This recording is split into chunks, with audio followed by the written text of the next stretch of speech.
Bullet হলো bullet, তাকে অন্ধ ঘাতক ভাবলে দৃষ্টিহীন অপমানিত হবে। কবে লিখেছিলেন নবারুণ ভট্টাচার্য?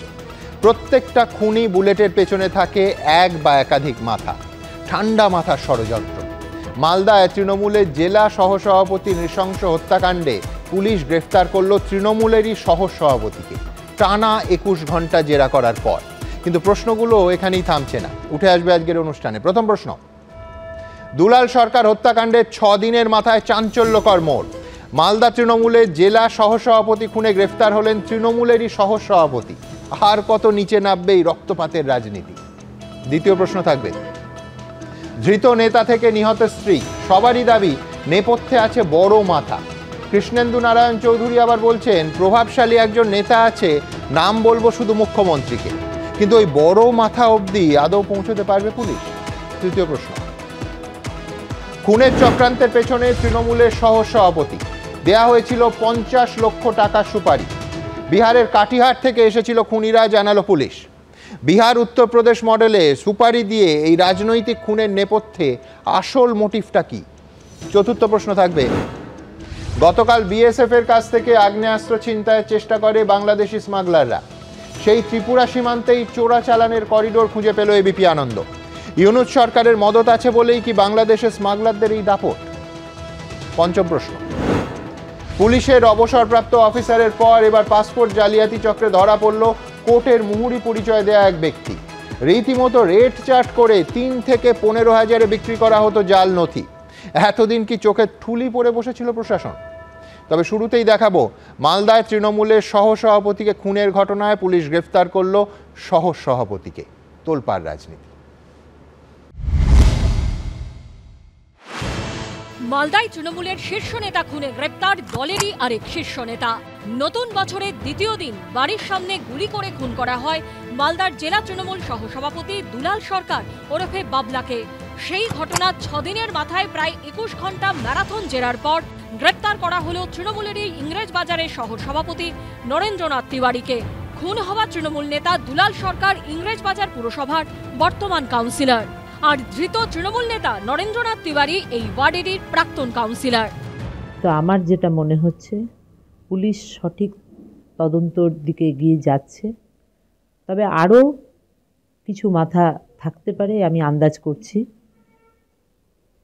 আর আমি আমার দলের উপরে এবং আমার নেত্রী, আমার মাননীয় মুখ্যমন্ত্রীর উপরে এবং রাজ্য সভাপতি সহ আমি অভিষেক বন্দ্যোপাধ্যায়ের উপরে ভরসা রেখেছি। আপনাদের নিশ্চয়ই দিদির উপর অনেক ভরসা আছে, থাকাটাই স্বাভাবিক, কিন্তু দিদিকে বলে কিছু লাভ হবে না এই কারণেই, কারণ দিদি বিবেচনাকে ধামাচাপা দিতে চাই। খুন হলেন ইংরেজবাজার পুরসভার কাউন্সিলর। খুনের তদন্তে গ্রেপ্তার হলেন তৃণমূলের ইংরেজবাজারের শহর সভাপতি। আর এই গ্রেপ্তারির পরই চাঞ্চল্যকর দাবি করেছেন ইংরেজবাজার পুরসভার চেয়ারম্যান। নরেন্দ্রনাথ তিওয়ারি অনেককেই বলেছে যে আমি শেষ দেখবো, আমি দুলাল সরকারকে মারবই, বাবলাকে মারবই। স্বপন শর্মা নন্দু এটা একসঙ্গে মিলেই এই ঘটনা ঘটিয়ে দিল। দুলাল সরকারের খুন ঘিরে গোষ্ঠী দ্বন্দ্বে দীর্ণ মালদা তৃণমূলের ভেতরের আরো গোপন কথা কি বাইরে আসতে পারে? চক্রান্তের শিকার আপনি। চক্রান্ত শিকার অবশ্যই, বড় মাথার শিকার, বড় মাথার শিকার। নরেন্দ্রনাথ তিওয়ারি কি আপনার ঘনিষ্ঠ ছিলেন? এ হয়তো দেখা হলে হাই হ্যালো হয়, সেটা আলাদা ব্যাপার। এরকম সকলের সঙ্গে হাই হ্যালো আছে আমরা যখন রাজনীতি করি, এটার সঙ্গে কোনো প্রসঙ্গ নাই। অপরাধী থাকলে যেই অপরাধী থাক তার শাস্তি হোক। খুনের ঘটনায় স্বপন শর্মা নামে একজনকেও পুলিশ গ্রেফতার করেছে। ইনভেস্টিগেশন হোক, এটা আমাদের সরকার, নিরপেক্ষ সরকার, তাই দল মত নির্বিশেষে যে অন্যায় করে তাকে অ্যারেস্ট হবে, তার বিচার হবে, এভিডেন্স পুলিশ দেবে, সাজা কোর্ট দেবে। শুধু মালদা নয়, পশ্চিমবঙ্গের সর্বত্র যারা তৃণমূলের হাতে তৃণমূল কংগ্রেস খুন হচ্ছে, এবং খুন হচ্ছে এ কারণেই যে এখানে লুটের প্রতিযোগিতা চলেছে। এটা কোনো রাজনৈতিক মতাদর্শগত সংঘাত নয়, এটা সামগ্রিকভাবে টাকার লড়াই, এটা সামগ্রিকভাবে দখলদারির লড়াই।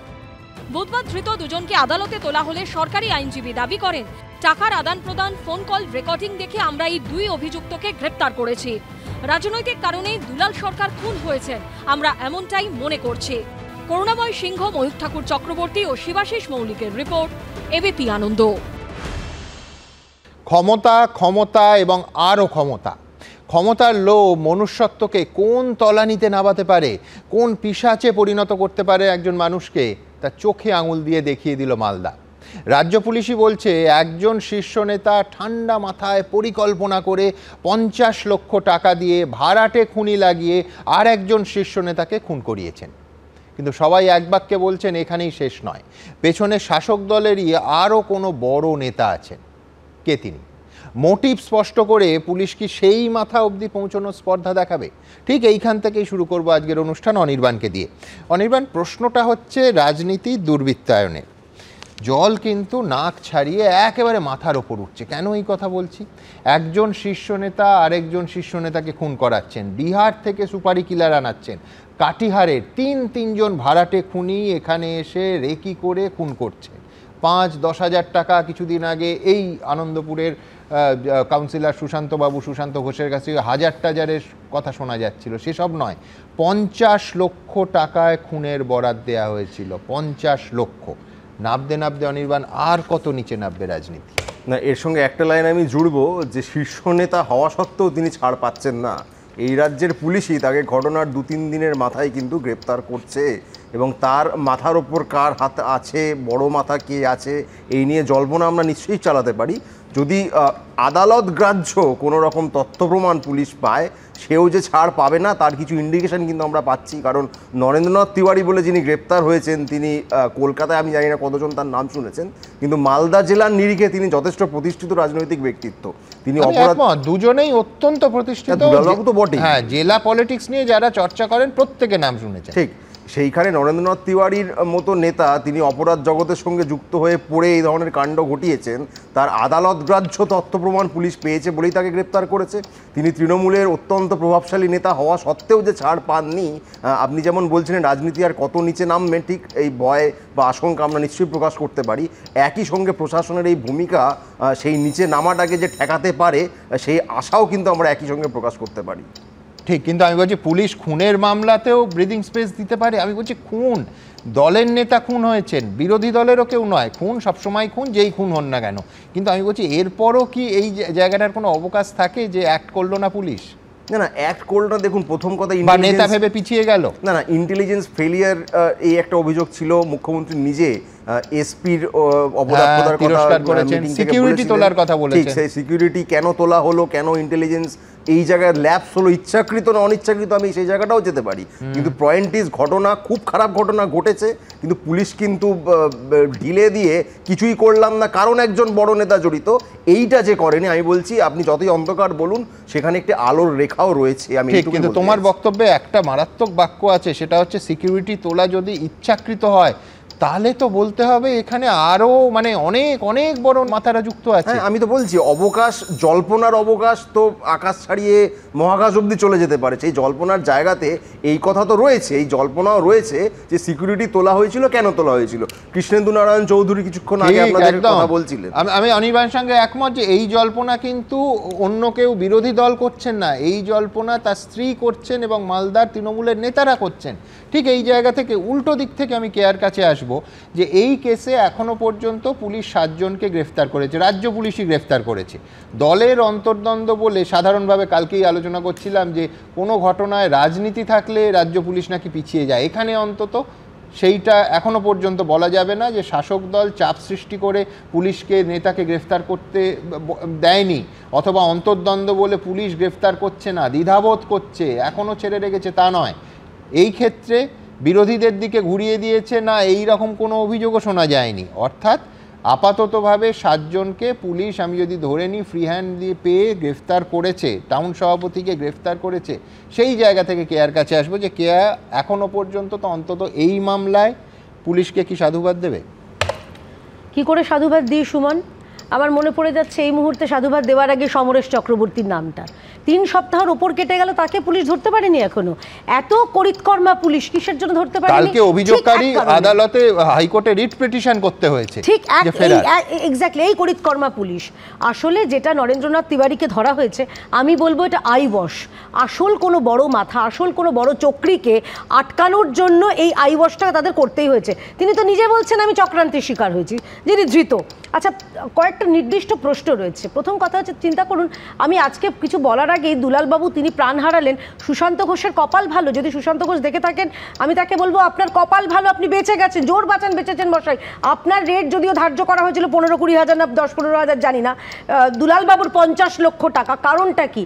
তিনি কত টাকা, মানে তাকে সরালে কত টাকার ব্যবসা বাড়তে পারতো, যারা মেরেছে সেটা।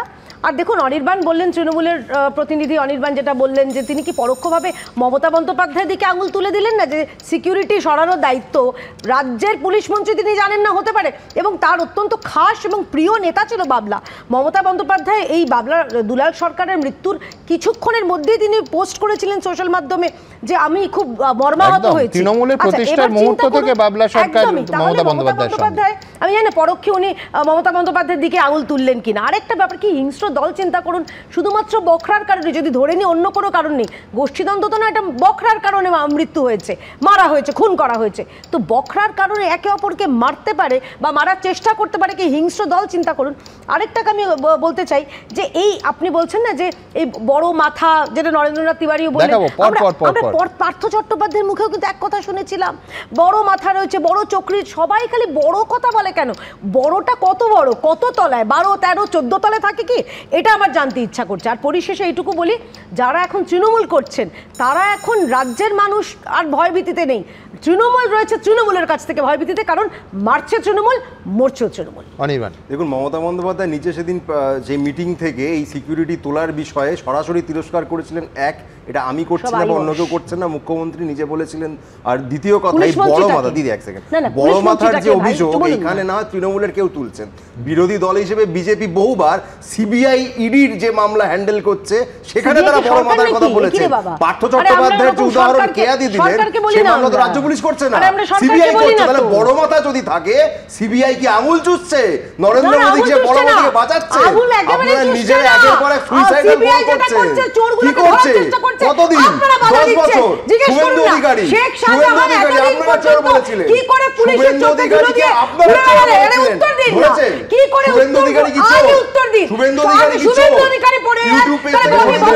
ইউটিউবে অর্থাৎ বড় মাথা হলে সিবিআই বা রাজ্য পুলিশ সবাই কি দ্বিধার মধ্যে পড়ে যায়? এই প্রশ্ন তো থাকবেই। কিন্তু এইখান থেকে আমি আমার পরের প্রতিবেদনে আসব যে পুলিশ এখনো মোটিভ সম্পর্কে অন্তত প্রকাশ্যে বলছে না, কিন্তু আজকে আদালতে সরকারি আইনজীবী একেবারে স্পষ্টভাবে বলেছেন রাজনৈতিক কারণেই এই খুন করা হয়েছে। এটা রাজনীতি। আর অর্থনীতির পাটে আসি, ভাবুন যে 50 লক্ষ টাকা যদি একটা খুনের বরাত দেয়া হয়, 10 বছর 20 বছর আগে এই ভাষাই বলা হতো, এখন সুপারি বলা হয়, সুপারির অর্থমূল্য যদি 50 লক্ষ হয়, তাহলে একবার ভাবুন যে কত টাকার মানিটারি গেন এর পেছনে থাকতে পারে, টাকার খেলাটা কোথায় পৌঁছতে পারে যে খুন করার জন্য দেয়া হচ্ছে 50 লক্ষ। অর্থাৎ রাজনীতি অর্থনীতি পাশাপাশি। পরের প্রতিবেদন। স্বপন শর্মা একটু কুখ্যাত দুষ্কৃতী, ইনি এবং নরেন্দ্রনাথ তিওয়ারি মিলে দুজনে এই ঘটনার মূল চক্রী ছিলেন। মালদায় তৃণমূলের শীর্ষ নেতা খুনে গ্রেফতার তৃণমূলেরই আর এক শীর্ষ নেতা, কিন্তু খুনের মোটিভ কি? রাজনৈতিক দ্বন্দ্ব, ব্যক্তিগত রেষারেষি, এলাকা দখলের লড়াই, পদের লড়াই? ইঙ্গিতপূর্ণ বিষয় হলো পুলিশও কিন্তু এই মোটিভ সম্পর্কে ধোঁয়াশায়। খুনের মোটিভ কি ছিল, সম্ভাব্য মোটিভ, সেই ব্যাপারে নিশ্চিতভাবে কিছু বলার জায়গায় আমরা আসিনি। কিন্তু বিরোধীরা স্পষ্ট করে বলছে এটা হচ্ছে তৃণমূলের মধ্যে টাকার লড়াইয়ের ফল। টোটালটাই হচ্ছে পয়সার জন্য খুন, ল্যান্ড নিয়ে খুন, পুরোটাই হচ্ছে টাকার লড়াই, জমির লড়াই। যাদের জমির দরকার, আরো যারা মাফিয়া সব, তাদের প্রয়োজন আরো টাকার, আরো অর্থের, আরো সম্পত্তির, মারামারি তাদের। নিহত তৃণমূল নেতা দুলাল সরকার ও তার খুনে ধৃত তৃণমূল নেতা নরেন্দ্রনাথ তিওয়ারি একসময় বন্ধু ছিলেন, একই পাড়ার বাসিন্দা। 2017-র পুরভোটে ইংরেজ বাজারের 22 নম্বর ওয়ার্ডের কাউন্সিলর হন নরেন্দ্রনাথ তিওয়ারি, কিন্তু 2022-এর পুরভোটে এই 22 নম্বর ওয়ার্ডে নরেন্দ্রনাথকে সরিয়ে প্রতিদ্বন্দ্বিতা করেন দুলাল সরকার। পরিস্থিতি এমন হয় যে দুলাল সরকারের বিরুদ্ধে নির্দল প্রার্থী দাঁড় করানোর অভিযোগ ওঠে নরেন্দ্রনাথ তিওয়ারির বিরুদ্ধে। পাশের 21 নম্বর ওয়ার্ডে প্রার্থী হয়েছিলেন নরেন্দ্রনাথ তিওয়ারির স্ত্রী অঞ্জু তিওয়ারি, সেখানে আবার তাকে হারানোর অভিযোগ ওঠে দুলাল সরকারের বিরুদ্ধে। 2022-এর পুরভোটের সময় নরেন্দ্রনাথ তিওয়ারির ওপরে হামলার অভিযোগ ওঠে দুলালের বিরুদ্ধে। 2022-এর নির্বাচনের সময়তেও তারা, তখনও আমরা দেখেছিলাম যে চেষ্টা করেছিল, আমরা অনেক জায়গা থেকে এগুলো শুনতে পাচ্ছিলাম যে এরা যুক্ত আছে এবং সেটা যে এতদিন ধরে রাগ পুষে এরকম করবে, এটা আমার কাছেও এই রকমই খবর ছিল, এটাও হতে পারে। নরেন্দ্রনাথ তিওয়ারি তার একটা গোষ্ঠী তৈরি করেছিল এলাকা দখল করা নিয়ে, আর দুলাল সরকার ওখানকার কাউন্সিলর হয়ে গেল, ও দাঁড়াতে পারেনি, ওই জন্যই ও রাগ। ওখানে আমাদের মধ্যে ঝামেলা চলছিল এবং আফটার ইলেকশন, মিশ্র ইলেকশনে ওদের মধ্যে ঝগড়া হয়। একটি জনপ্রিয় হিন্দি ছবির জনপ্রিয় সংলাপ ছিল নন্দু সবকা বন্ধু, কিন্তু মালদায় কি শুধু অর্থ আর এলাকা দখলের জন্য নন্দু আর বাবলার দোস্তি খতম হয়ে একে অপরের জানি দুশমন হয়ে উঠলেন? বড় মাতার শিকার বাবলা হইতে, বড় মাতার শিকার নন্দুতে ভাই হইতে, বড় মাথা। শেষ অবধি কি মাথার খোঁজ মিলবে? ময়ূখ ঠাকুর চক্রবর্তী, করুণাময় সিংহ, রাজীব চৌধুরী, এবিপি আনন্দ। আমি ডক্টর নজরুল ইসলামের কাছে যাব, কিন্তু তার আগে বড় মাথা। আচ্ছা, এই কোথা থেকে এই বড় মাথার সূত্রটা আসছে? সূত্র একাধিক 4টে জায়গা থেকে একেবারে অন ক্যামেরা আসছে। কিভাবে এই বড় মাথার প্রশ্নে একাধিক মানুষের বক্তব্য মিলে যাচ্ছে। এক, বাবলা সরকারের স্ত্রী চৈতালি সরকার, তিনি প্রথম দিন থেকে বলেছেন এবং আজকে নরেন্দ্র তিওয়ারি গ্রেফতার হওয়ার পরও বলছেন আরও বড় মাথা যুক্ত আছে, নরেন্দ্র তিওয়ারি একা নয়। হলো। 2, কৃষ্ণেন্দু নারায়ণ চৌধুরী, ইংরেজবাজার পুরসভার চেয়ারম্যান, তিনি বলছেন কোট আনকোট প্রভাবশালী নেতাযুক্ত, নাম দিদিকে গিয়ে বলবো। 3, যিনি গ্রেফতার হলেন নরেন্দ্র তিওয়ারি, তিনিও বলছেন দুটো কথা। 1, বড় মাথা, 2, পদে আছেন, আর 3 নম্বর আরও গুরুত্বপূর্ণ, মালদারি নেতা। অ্যাকিউজ নিজে প্রকাশ্যে বলছেন। এছাড়া মন্ত্রী সাবিনা ইয়াসমিন, তিনিও বলছেন বড় মাথা না থাকলে হয় না। আমি এইখানেই নজরুলদার কাছে আসব। সবাই মিলেই একটা শব্দবন্ধ ধরে নিয়েছেন, বড় মাথা। পুলিশ কি শেষ পর্যন্ত এগোনোর সাহস দেখাবে, নাকি বড় মাথা বলে আসলে বিষয়টাকে গুলিয়ে দেয়া হচ্ছে? দেখুন, এর আগে আমরা এরকম যেসব ঘটনা দেখেছি সেখানে বড় মাথা পর্যন্ত কোথাও পুলিশ এগোয়নি। বিশ্বজিৎ বিশ্বাসের কথা আপনাদের নিশ্চয়ই মনে আছে, কৃষ্ণগঞ্জের এমএলএ তো সত্যজিৎ বিশ্বাস, দেখাবো এরপরে প্রতিবেদনে। হ্যাঁ, তো তার খুনের পিছনে বড় মাথাকে জানা গেছে কি? জানা যায়নি। বালির তপন দত্তের কথা আপনাদের মনে আছে, স্ত্রী প্রতিমা দত্ত বারবার বিচার চেয়েছেন। হ্যাঁ, বড় মাথাকে জানা গিয়েছে কি? তারপরে উত্তর 24 পরগনা শহরতলিতে অনুপম দত্তের কথা মনে আছে? অনুপম দত্ত একদম। এবং তারপরে আসামিরা ছাড়া পেলে তার স্ত্রীর যে বক্তব্য সেটা আপনাদের নিশ্চয় ভুলে যাওয়ার কথা নয়।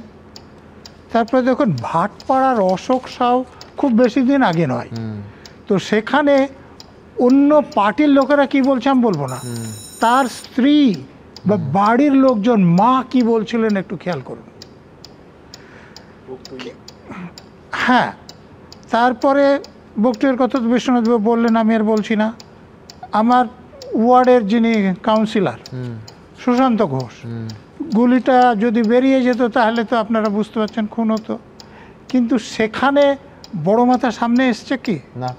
এলাকায় মিছিল অবধি হয়েছে, পেছনে কে, আজ অবধি উত্তর নেই।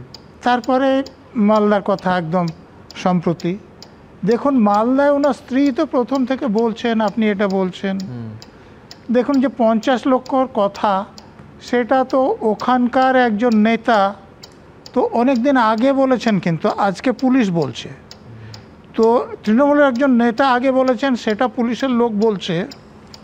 এটা একটু আমি খেয়াল করতে বলবো। আর একটা খেয়াল করতে বলবো যে পুলিশ যেটা দাবি করছে যে এই দুজনের নাম বলছেন, নরেন্দ্রনাথ এবং স্বপন শর্মা, এরাই হচ্ছে মূল চক্রী। যদি 50 লাখ টাকা দেওয়া হয়েছিল এটা পুলিশ জানতে পারে, যদি এরা দুজন মূল চক্রী এটা জানতে পারে, তাহলে মোটিভটা কেন পুলিশ জানতে পারছে না? তার মানে এর পিছনে মূল চক্রী যে সে এখনো ধরা পড়েনি। তার আজকেও চৈতালি দেবী বলেছে আসল দোষীদের বের করতে হবে, অর্থাৎ এর আসল দোষী পেছনে আরো কেউ আছে। তারা হয়তো জানেন, কিন্তু তারা বলছেন না। হয়তো যে দোষী সেও বলছেন যে দোষীকে বের করতে হবে, ওই কথা একদম পকেট মারির পর। হ্যাঁ হ্যাঁ হ্যাঁ হ্যাঁ। তো এই যে দেখুন, সিকিউরিটি তুলে নেওয়ার প্রশ্ন, মুখ্যমন্ত্রী, তিনি রাজ্যের পুলিশ মন্ত্রীও, তিনি একটা সরকারি অনুষ্ঠান থেকে বলেছেন যে এসপির অপদার্থতার জন্য এটা ঘটেছে, তার সিকিউরিটি তুলে নেওয়া হয়েছিল। আচ্ছা, যদি পুলিশ মন্ত্রী এসপির অপদার্থকে দায়ী করেন, সেই এসপিকে নিয়োগ কে করেছিলেন? এখনো কিন্তু সেই এসপি পদেই আছেন। আমি তো বলছি সেই এসপিকে পদে রেখেছেন কে? তো তাহলে এসপি যদি অপদার্থ হয়, তাহলে পুলিশ মন্ত্রী কি তার থেকে অপদার্থ নন? তো পুলিশ মন্ত্রী এই পদে থেকে এসপিকে অপদার্থ বলেন কোন অধিকারে? তিনি পদত্যাগ করার পর বলতে পারেন। দেখুন, সিকিউরিটি তোলার কথাটা আপনারাও বলেছেন। দেখুন, বিভিন্ন আলোচনা থেকে আমি যেটা জেনেছি যে 22 সালে যে নরেন্দ্রনাথের ওপর যে আক্রমণ হয়েছিল, অ্যাটেম্পটই বলতে হবে, এখন তিনি নিহত হননি, সেই অ্যাটেম্পটে কি এই বাবলা সরকারের নাম ওঠেনি? আচ্ছা, যদি উঠে থাকে তাহলে একজন মার্ডারের অ্যাটেম্পট হচ্ছে, তার সিকিউরিটি বহাল রাখা ঠিক না তোলা ঠিক? এটা তো পুলিশ মন্ত্রীকে বলতে হবে। তিনি যখন এসপিকে অপদার্থ বলে দিচ্ছেন, তাহলে তার নামটা উঠেছিল কিনা এবং উঠলে তার সিকিউরিটি তোলা ঠিক হয়েছে কিনা। একটার পর একটা গুরুত্বপূর্ণ পয়েন্ট তুললেন ডক্টর নজরুল ইসলাম। আমি দ্রুত একবার স্মৃতি থেকে, যেহেতু উনি বেশ কয়েকটা জায়গা ছুঁয়ে গেলেন, বীরভূমে দাঁড়িয়ে এই যে এত অস্ত্রের ঝনঝনানি রোজ জানিয়ে আলোচনা হচ্ছে, যার প্রতিফলনে মানুষের রক্ত ঝরছে প্রতিদিন, সেখানে মুখ্যমন্ত্রী বলেছিলেন বকটুই হত্যাকাণ্ডের পর, যেখানে যত বোমা বন্দুক গুলি আছে 1 সপ্তাহের মধ্যে উদ্ধার করে নষ্ট করতে হবে। হয়নি, হলে এই ঘটনা ঘটতো না। কসবায় সুশান্ত ঘোষের ওপর যখন ওই প্রাণঘাতী হামলা হলো, কপাল জোরে ট্রিগার জ্যাম করে গেল, সুশান্তবাবু বেঁচে গেলেন। ফিরহাদ হাকিম বলেছিলেন কোট আনকোট, তা নিয়ে প্রচুর সমালোচনাও হয়েছে, কিন্তু ববি হাকিম বলেছিলেন পুলিশকে বলবো অ্যাক্ট নাও, অ্যাক্ট নাও। মুখ্যমন্ত্রী বলার পরও কেন আর্মস ঢুকছে, কি করে আর্মস ঢুকছে, ইন্টেলিজেন্স কোথায়, নেটওয়ার্ক কোথায়, এত বাইরের ক্রিমিনাল আসছে কি করে? সৌগত রায় তিনি বলেছিলেন কি করে কলকাতা শহরে বিহার থেকে 9mm পিস্তল আসছে, এটা তো ভাবা দরকার। পুলিশ কি করে, পুলিশ কাউকে ধরতে পারে না কেন? এরা কেউ কিন্তু বিজেপি, বাম বা কংগ্রেসের নেতা নন, একেবারে শাসক দলের অত্যন্ত বড় মন্ত্রী, অত্যন্ত সিনিয়র সাংসদ এবং স্বয়ং মুখ্যমন্ত্রী। তারপরে একই ধরনের এই ঘটনা ঘটে কি করে? আর আবার এই ঘটনা ঘটার পর সেই আসল মাথা, বড় মাথা, মূল চক্রী, এই শব্দগুলো ঘুরে ফিরে আসছে, যেখানে কে সেটা, কারা তারা, জিজ্ঞাসার চিহ্নটা থেকে যাচ্ছে, সরছে না, অন্তত আজকের দিনে এখন দাঁড়িয়ে। দেখুন, অনেক মাথা এবং অনেক বড় বড় মাথা থাকাটাই স্বাভাবিক। প্রভাবশালী একজন নেতা আছেন, তিনি করেছিলেন, সমর্থন করছেন, মানে নন্দুকে হেল্প করছিল। বড় মাথার শিকার মামলা হয়েছে। সবার মুখে বড় মাথার কথা, প্রভাবশালী নেতার কথা, আসল দোষীর কথা, কিন্তু এই মাথাকে, প্রভাবশালী নেতাকে, আসল দোষী কে? মালদার দাপুটের তৃণমূল নেতা দুলাল সরকার খুনের নেপথ্যে কি সেই মাথা অবধি পৌঁছানোর ছাড়পত্র পাবে পুলিশ? যারা আসল দোষী তারা শাস্তি পাক, যতক্ষণ না আসল দোষীরা ধরা পড়ছে ততক্ষণ একটা রয়েছে। আর সেগুলো অবশ্যই আগামী দিনে আমি পুলিশকে জানাবো। আমি নজর রেখেছি যে কোন দিকে যাচ্ছে ঘটনা। বড় মাথা না থাকলে হয় না, প্রকৃত মাথাটাকে বের করুক, সে দলের থাক। এই আবহেই বিস্ফোরক দাবি করেছেন প্রাক্তন মন্ত্রী ও ইংরেজবাজার পুরসভার চেয়ারম্যান কৃষ্ণেন্দু নারায়ণ চৌধুরী। এটা এক শ্রেণীর লোক নন্দুকে সাপোর্ট করছিল, আমি এই মুহূর্তে নাম বলতে চাই না, দলের সেটা যখন আমাদের নেত্রী জিজ্ঞাসা করবেন আমি বলবো। প্রভাবশালী একজন নেতা আছেন, তিনি করেছিলেন, কোন দলে সমর্থন করছিল, মানে নন্দুকে হেল্প করছিল। দল আমি বলবো না, আমি মুখ্যমন্ত্রীকে বলবো। সবচেয়ে বড় কথা হলো যে তৃণমূল নেতাকে পুলিশ গ্রেপ্তার করেছে, তার মুখে উঠে আসছে মাথার কথা। চক্রান্তের শিকার আপনি, চক্রান্তের শিকার অবশ্যই, বড় মাথার শিকার, বড় মাথার শিকার, হ্যাঁ বড় মাথার শিকার মামলা হয়েছে, বড় মাথার শিকার। তৃণমূল নেতা খুনে খোদ তৃণমূল নেতাদের মুখেই বড় মাথার নাম উঠে আসায় কটাক্ষ করতে ছাড়ছে না বিরোধীরাও। নন্দু তেওয়ারি খুনি না, নন্দু তেওয়ারিকে পেছন থেকে কলকাটি নেড়েছে না, নন্দু তেওয়ারির ওপরে আরো কোনো নন্দগোপাল আছে, সেটা সময় বয়ে যাবে। মুখ্যমন্ত্রী ক্ষমা চাওয়া উচিত যে আমি সব জেনে বুঝে তৃণমূলের বড় নেতা আরেক বড় নেতাকে খুনের ব্যবস্থা করেছে জেনে, আমি ধামাচাপা দেবার জন্য পুলিশের ঘাড়ে ফেলেছিলাম, এসপির ঘাড়ে ফেলেছিলাম। এখন পাবলিকলি ক্ষমা চাওয়া উচিত। এর মধ্যে আবার এই ঘটনায় ধৃত স্বপন শর্মার সঙ্গে প্রাক্তন সিপিএম বিধায়ক এবং বাম জমানার মন্ত্রী শৈলেন সরকারের যোগের অভিযোগ তুলেছেন ইংরেজবাজার পুরসভার চেয়ারম্যান কৃষ্ণেন্দু নারায়ণ চৌধুরী। স্বপন শর্মা এর শৈলেন সরকারের কন্ট্যাক্ট কিলার, শৈলেন সরকার যার উপর রাগত প্রত্যেকটা ঘটনাই এই ঘটাতো। এবং স্বপন শর্মা একটা মার্ডার কেস, আমাকে তো অনেকবার অ্যাটাক করেছিল, আমার বন্ধু মারা গেছে, আমাকে মারতে এসে রাস্তায় মেরেছিল, এলাকায় গুলি করেছিল, গাড়িতে গুলি করেছিল, বোম মেরেছিল। একটা সময় মালদা খুব অশান্ত ছিল। শৈলেন সরকার ধীরে ধীরে তার প্রচেষ্টার মাধ্যমে মালদা জেলায় শান্তি ফিরিয়ে এনেছিলেন। আজকে শৈলেন সরকারকে কালিমা লিপ্ত করার যে প্রয়াস সেই প্রয়াস আমরা মনে করছি চরম ঔদ্ধত্য। রাজ্যে যখন বড় কেলেঙ্কারি, দুর্নীতি কিংবা খুন হয় তখনই মাথা কিংবা মাথাদের কথা উঠে আসে, কিন্তু সেই অবধি কি কখনো পৌঁছানো সম্ভব হয়? সুকান্ত মুখোপাধ্যায়, করুণাময় সিংহ ও রাজীব চৌধুরীর রিপোর্ট, এবিপি আনন্দ। আমি পার্থপ্রতিম বিশ্বাসের কাছে যাব। পার্থদা, ক্ষমতা বদলের পর দুষ্কৃতীরা রাজনৈতিক ছাতা পাল্টে ফেলে, এটা নতুন কিছু নয়, সব রাজ্যে হয়, সম্ভবত সব দেশেও হয়। চোর, ডাকাত, খুনি, তোলাবাজ সবাই ক্ষমতার কাছাকাছি থাকার চেষ্টা করে। মালদা নাকি এই বক্তব্যের কেস স্টাডি। কে বলছেন? অন ক্যামেরা বলছেন কৃষ্ণেন্দু নারায়ণ চৌধুরী। তিনি বলছেন এই যে স্বপন শর্মা আজকে যে গ্রেফতার হলো, সে নাকি বাম আমলের মন্ত্রী মালদার শৈলেন সরকারের কন্ট্রাক্ট কিলার। কোট আনকোট বলছেন, শৈলেন সরকারের যার ওপর রাগ হতো প্রত্যেকটা ঘটনায় স্বপন শর্মা ঘটাতো। তো এই দুর্বৃত্তায়নও অর্থাৎ কৃষ্ণেন্দুবাবু বলতে চাইছেন বাম আমলের লেগাসি। না, প্রথমত কৃষ্ণেন্দুবাবু বাম আমল থেকেই রাজনীতি করছেন, ফলে তিনি তখন কেন সোচ্চার হয়নি, এত বছর বাদে তৃণমূল আমলে তিনি কেন সোচ্চার হচ্ছেন এই দুর্বৃত্তায়ন নিয়ে, সেটা আর একটা বড় প্রশ্ন। ফলে আমি ওনার কথাকে তেমন মান্যতা দেব না। ইম্পর্ট্যান্ট পার্ট হচ্ছে যে আমাদের গোটা রাজ্য জুড়ে যে পলিটিক্যাল কালচারটা তৈরি হলো, এই যে বিরোধী শূন্য পৌরসভা বলতে আমরা যা বুঝি, 122খানা পৌরসভা, হিসাব দেখলাম যে 7টা কর্পোরেশন আছে, 1000-3 ওপর জনপ্রতিনিধি আছেন এবং এর সিংহভাগ হচ্ছে যে তৃণমূল কংগ্রেসের।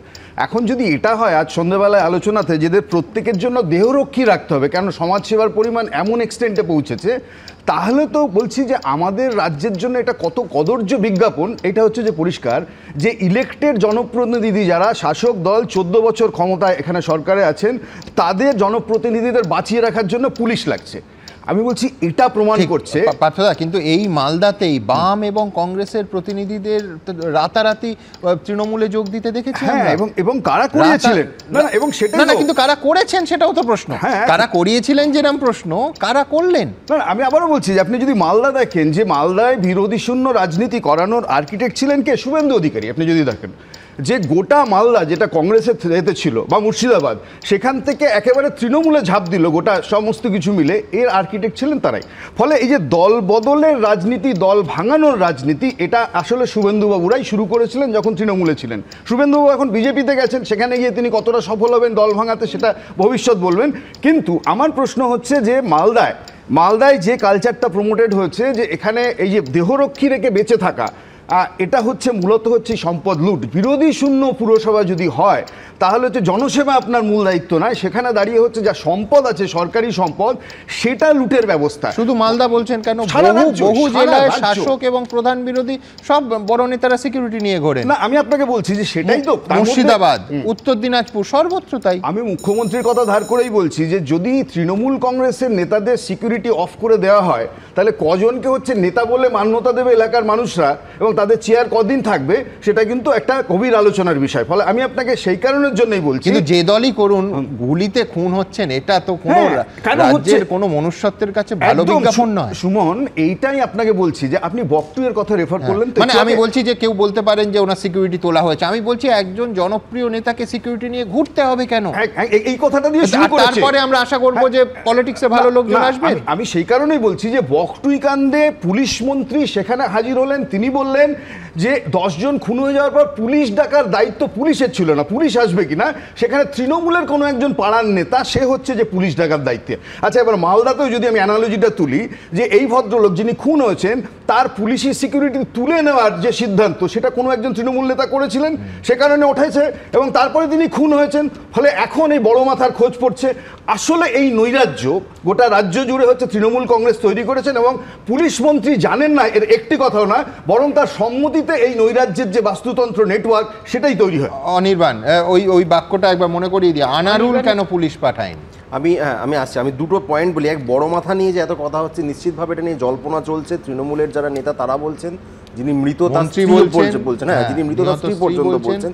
একটা কথা খেয়াল রাখতে হবে, দেখুন পুলিশকে বা যে কোনো তদন্তকারী সংস্থাকে এই বড় মাথা, ছোট মাথা, মাঝারি মাথা, কাতলা মাছের মাথা, যা খুশি হোক, আদালত গ্রাহ্য তথ্য প্রমাণ যদি না পায়, অকারণ তাকে ধরে, হয়তো তো সব বুঝতে পারছে, ধরে নিলাম সে হয়তো বুঝতে পারছে না বড় মাথা রয়েছে, কিন্তু আদালত গ্রাহ্য তথ্য যেতে গেলে যে তদন্তটা তো দরকার, পুলিশ সেটাই করে না।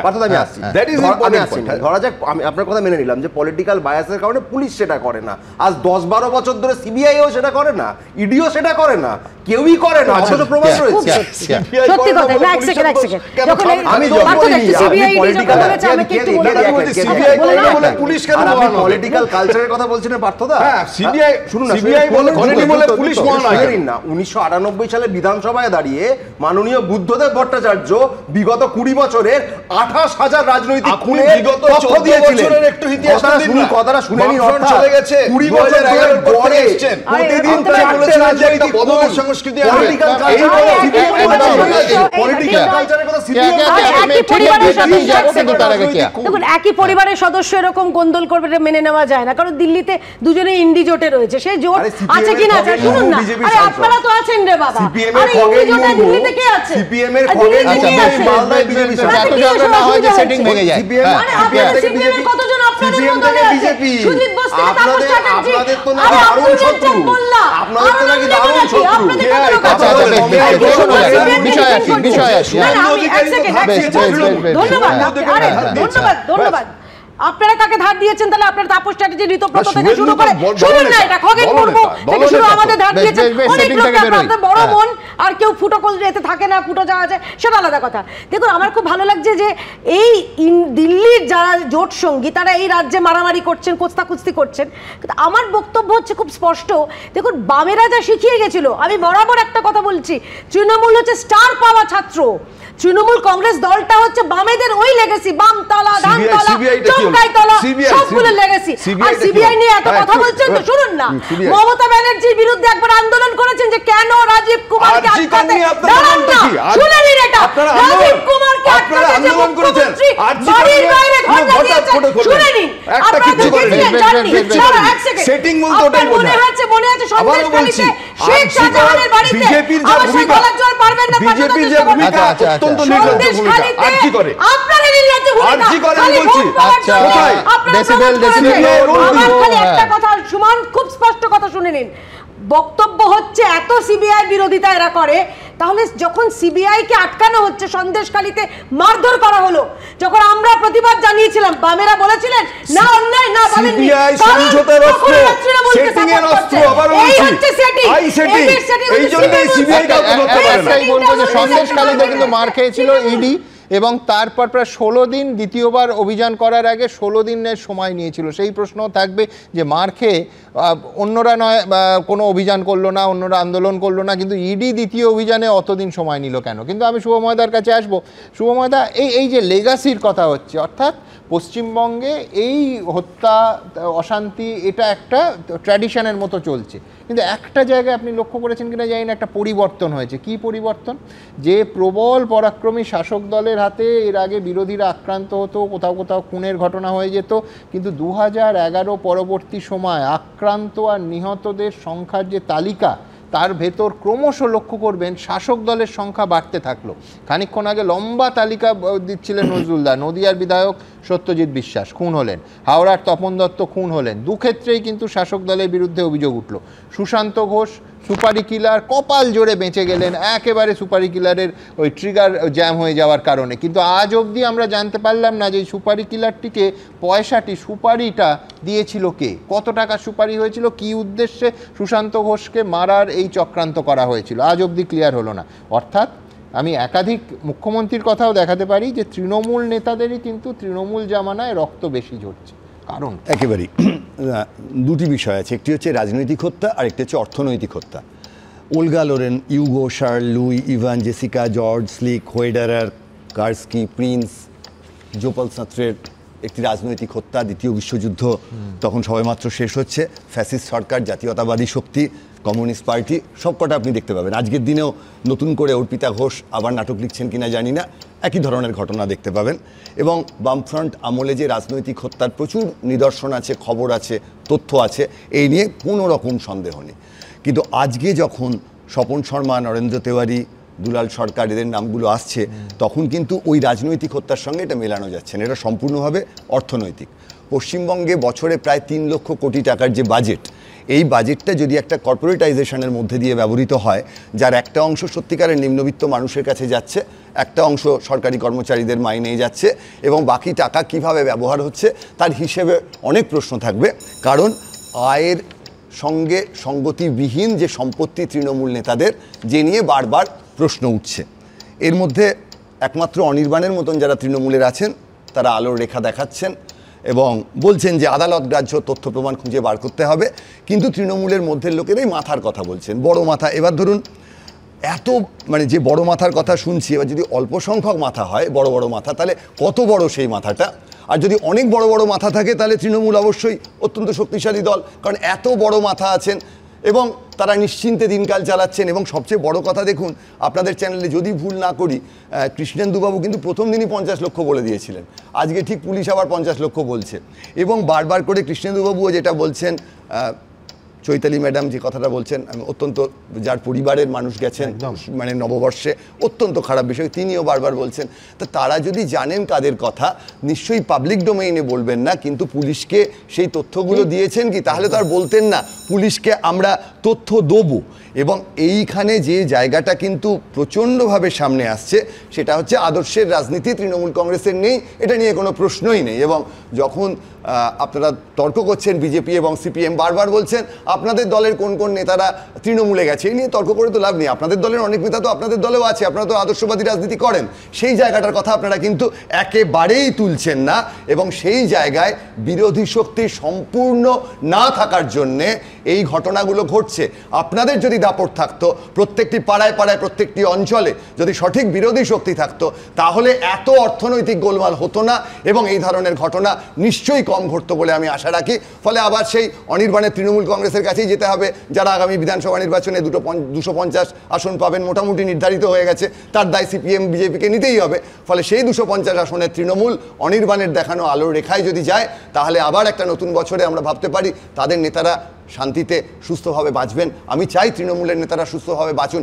ভয় ভয় থাকলে রাজনীতি করবেন কি করে, গরিব মানুষের উপকার করবেন কি করে? সারাক্ষণ ভয়ে যদি সঙ্গে বাউন্সার নিয়ে ঘুরে বেড়াতে হয়, তারও একটা বড় খরচ আছে, কতটা রাজ্য সরকার দেবে? ফলে যাই হোক, এর মধ্যে দিয়ে দাঁড়িয়ে কিন্তু দাবিটা সেই তৃণমূল কংগ্রেসের কাছেই থাকবে।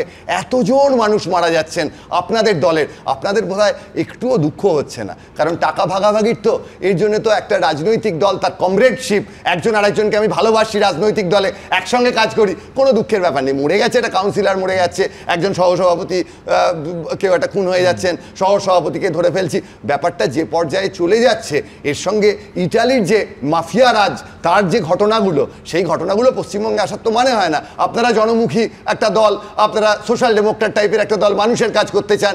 ফলে দলের কাছে একটাই আবেদন, আপনারা ভাবার চেষ্টা করুন, নিজের দলের লোক এই অর্থনীতির যে ঘটনাগুলো, তার জন্য এইভাবে খুনোখুনি, এটা আটকানোর জন্যে আপনাদের দলের চিন্তন দল, বড় বড় মাথা, তারা সেই মাথাটা এই কাজে একটু ব্যবহার করুন। অর্থাৎ মাথার ব্যবহারটা অর্থনীতির ভাগ তার বাইরে বেরিয়ে একটু রাজনৈতিক আলোচনায় আসুন। আমি এখান থেকে আরেকটা কথা বলতে চাইবো, সেটা হচ্ছে ধরুন একজন জননেতা, তিনি নিজে বাউন্সার নিয়ে ঘুরে বেড়াবেন, নাকি তিনি তার যারা ভোটার, সাধারণ মানুষ, তাদের আশ্বস্ত করবেন যে ল অ্যান্ড অর্ডার, আইন শৃঙ্খলা একেবারে ঠিক জায়গায় আছে? আমি কেন এটার বিস্তারিত ব্যাখ্যায় যাব, কিন্তু তার আগে একটার পর একটা ঘটনা, এই অভ্যন্তরীণ যে সংঘাত, তার বারবার প্রতিফলন ঘটিয়েছে প্রকাশ্যে। দেখুন, কাউকে পয়েন্ট ব্ল্যাঙ্ক রেঞ্জ থেকে গুলি, কাউকে এলোপাথারি কোপ, কাউকে বোমা মেরে খুন, কেউ আবার আগ্নেয়াস্ত্র শেষ মুহূর্তে বিগড়ে যাওয়ায় প্রাণে বেঁচেছেন। সাম্প্রতিককালে কলকাতা থেকে কোচবিহার, দক্ষিণবঙ্গ থেকে উত্তরবঙ্গ, রাজ্যের নানা প্রান্তে তৃণমূলের নেতারা খুন হয়েছেন, আক্রান্ত হয়েছেন, বোমাগুলি চলেছে, বারবার গোষ্ঠী দ্বন্দ্বের অভিযোগ উঠছে, বারবার সামনে আসছে ঘরশত্রু বিভীষণ তত্ত্ব। কখনো বখরা নিয়ে গন্ডগোল, কখনো এলাকার দখল নিয়ে, কখনো পদ নিয়ে। কয়েকদিন আগেই দক্ষিণ 24 পরগনার কুলপিতে খুন করা হয় তৃণমূলের পঞ্চায়েত সদস্যকে। গুলি করে কুপিয়ে খুন করা হয় নুরউদ্দিন হালদারকে। খুনে স্থানীয় তৃণমূল বিধায়কের দিকে আঙুল তোলেন তৃণমূলেরই সংখ্যালঘু সেলের সভাপতি।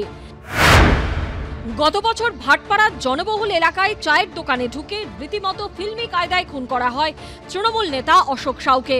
পুলিশের দাবি, ভাইয়ের খুনের বদলা নিতেই অশোক সাউকে খুন করে তৃণমূল সমর্থকের ভাই সুজল প্রসাদ।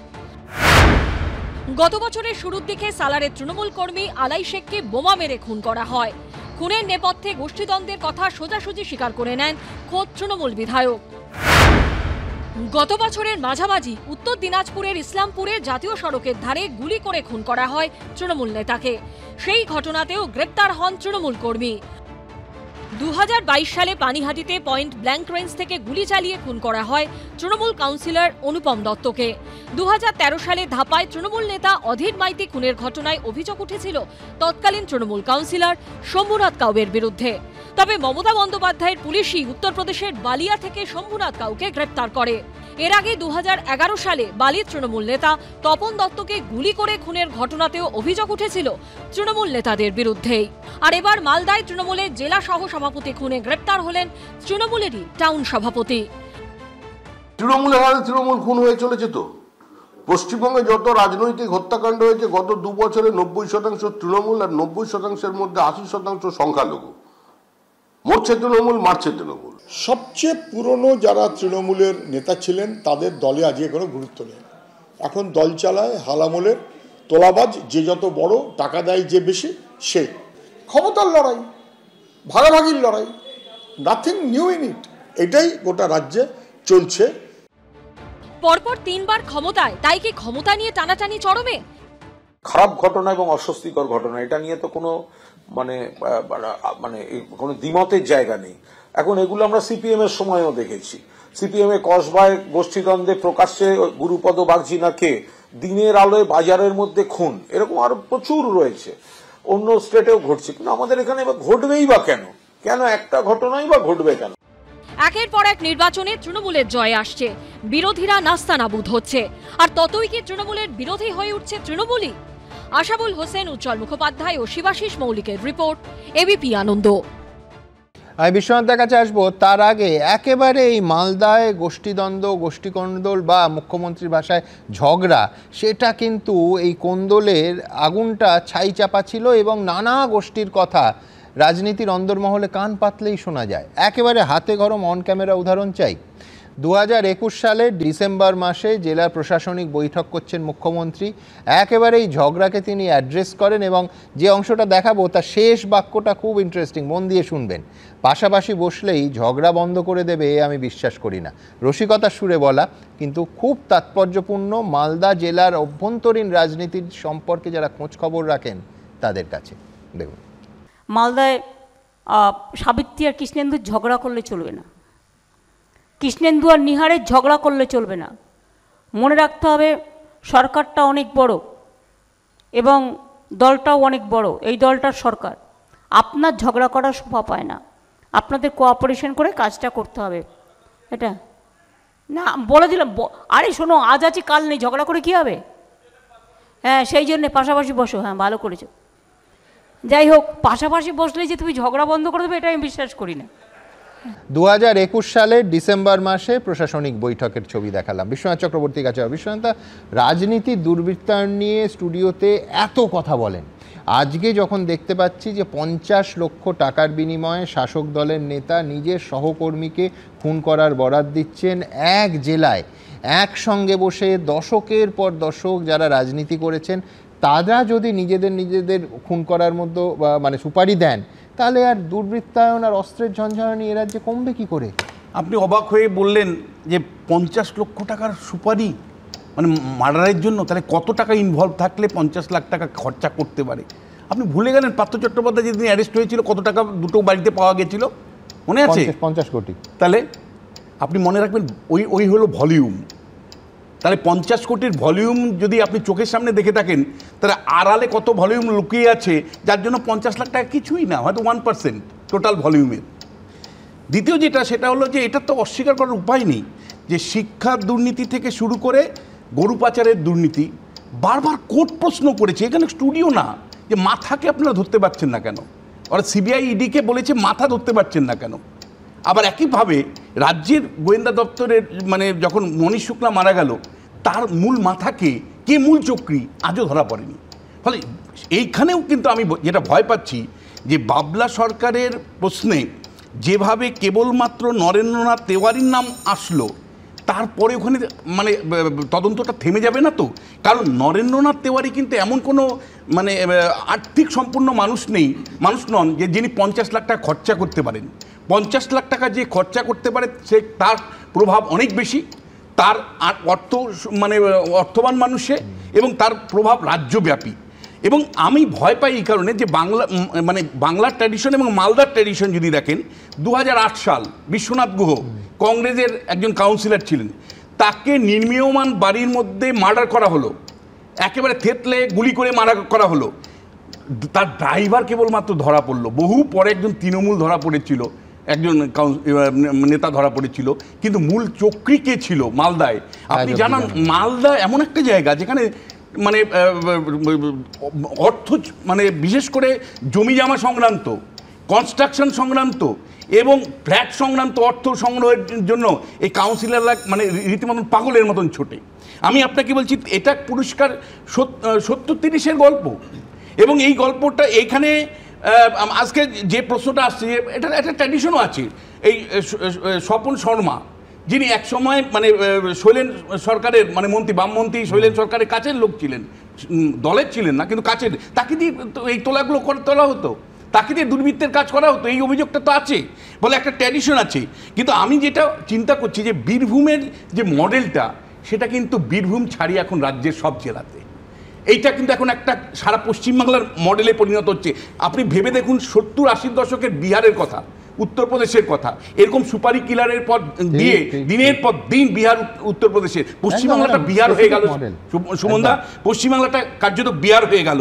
এবং মানে মুখ্যমন্ত্রী কোনো উদ্যোগ আপনি যদি দেখেন, মানে এই ঘটনাগুলো ঘটছে, কিন্তু ঘটনাগুলো দূর করবার জন্য, মানে এই সুপারি কিলিংয়ের মার্ডারগুলোকে দূর করবার জন্য বা অর্থ দিয়ে যে লড়াই, সেই দূর করবার জন্য কোনো প্রাতিষ্ঠানিক উদ্যোগ আপনি দেখতে পেয়েছেন আজ পর্যন্ত? একবারের জন্য মুখ্যমন্ত্রী বলেছেন যে আমি লোকায়ুক্ত প্রতিষ্ঠানটাকে শক্তিশালী করব। রাজস্থান থেকে শুরু করে একাধিক রাজ্যে পঞ্চায়েত এবং পুরসভার যারা কাউন্সিলর, তাদের প্রতি বছর যা মানে সম্পত্তি, সেটা কিন্তু পাবলিকলি ডিসক্লোজ করতে হয়, অর্থাৎ জনসমক্ষে আনতে হয় যে তার কত সম্পত্তি।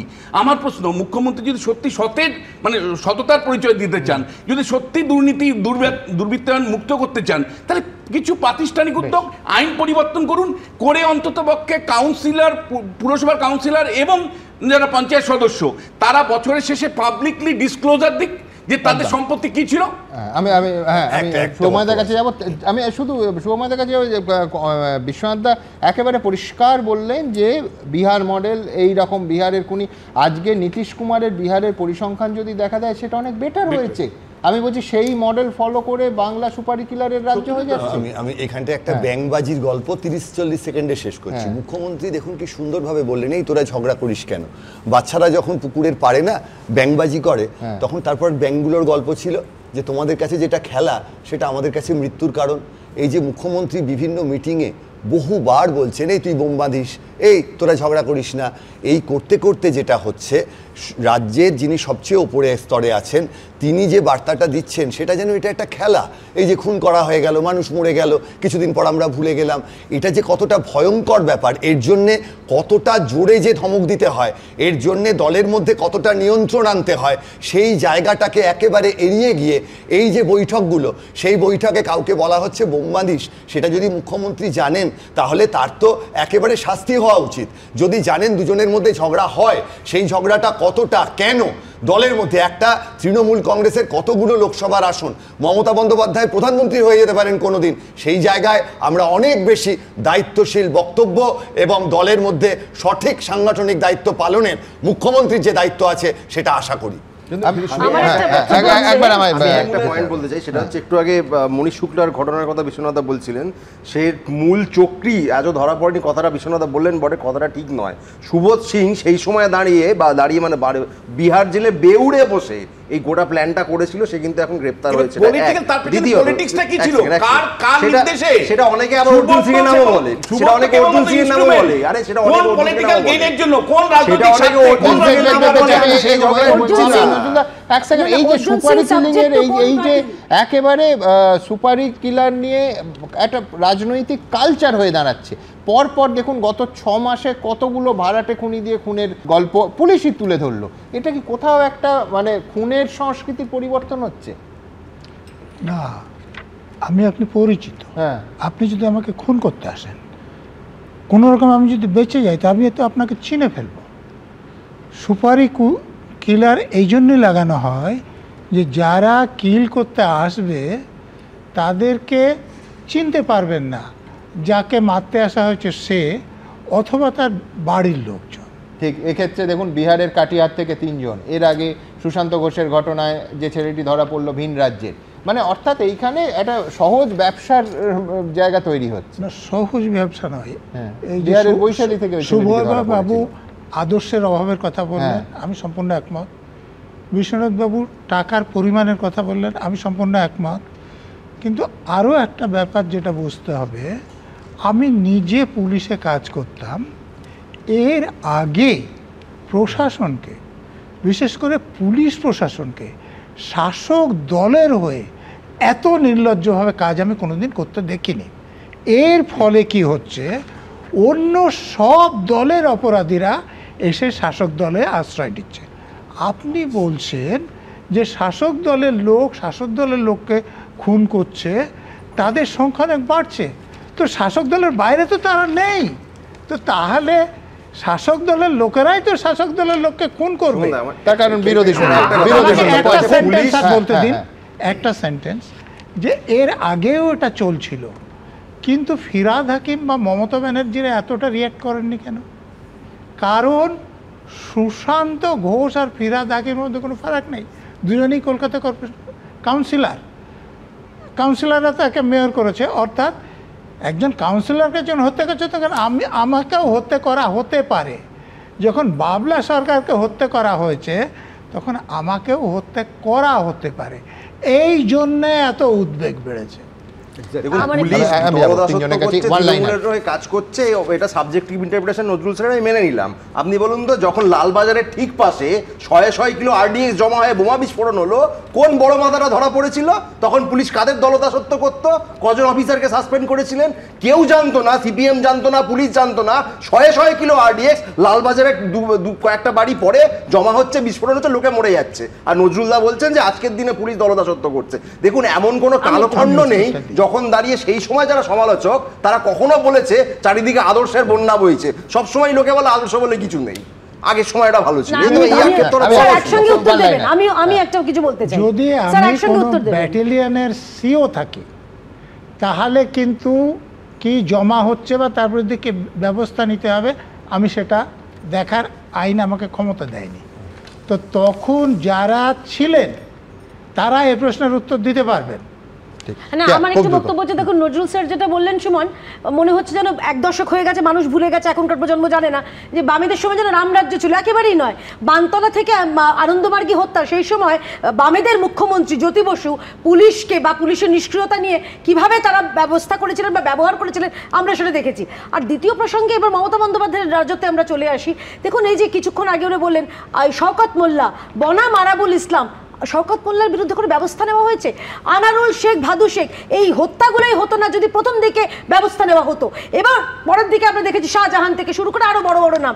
মমতা বন্দ্যোপাধ্যায় অপদার্থ প্রশাসক, অপদার্থ মুখ্যমন্ত্রী এবং অপদার্থ দলনেত্রী। তিনি নিজের দলের গুন্ডাদের কন্ট্রোল করতে জানেন না, মুখে বলেন আমি গুন্ডা কন্ট্রোল করতে পারি। আমি শুধু দুটো কথা বলবো, যে এক, যে বাম আমলের রামরাজ্য ছিল এ কথা কেউ বলছে না, সেখানেও তখনও খুন হয়েছে, কিন্তু যারা খুন হয়েছে, আমি বলছি যে রশিদ খান বউবাজার মামলায় গিয়ে দেখবেন এখনো জেলে ছবি আঁকছেন।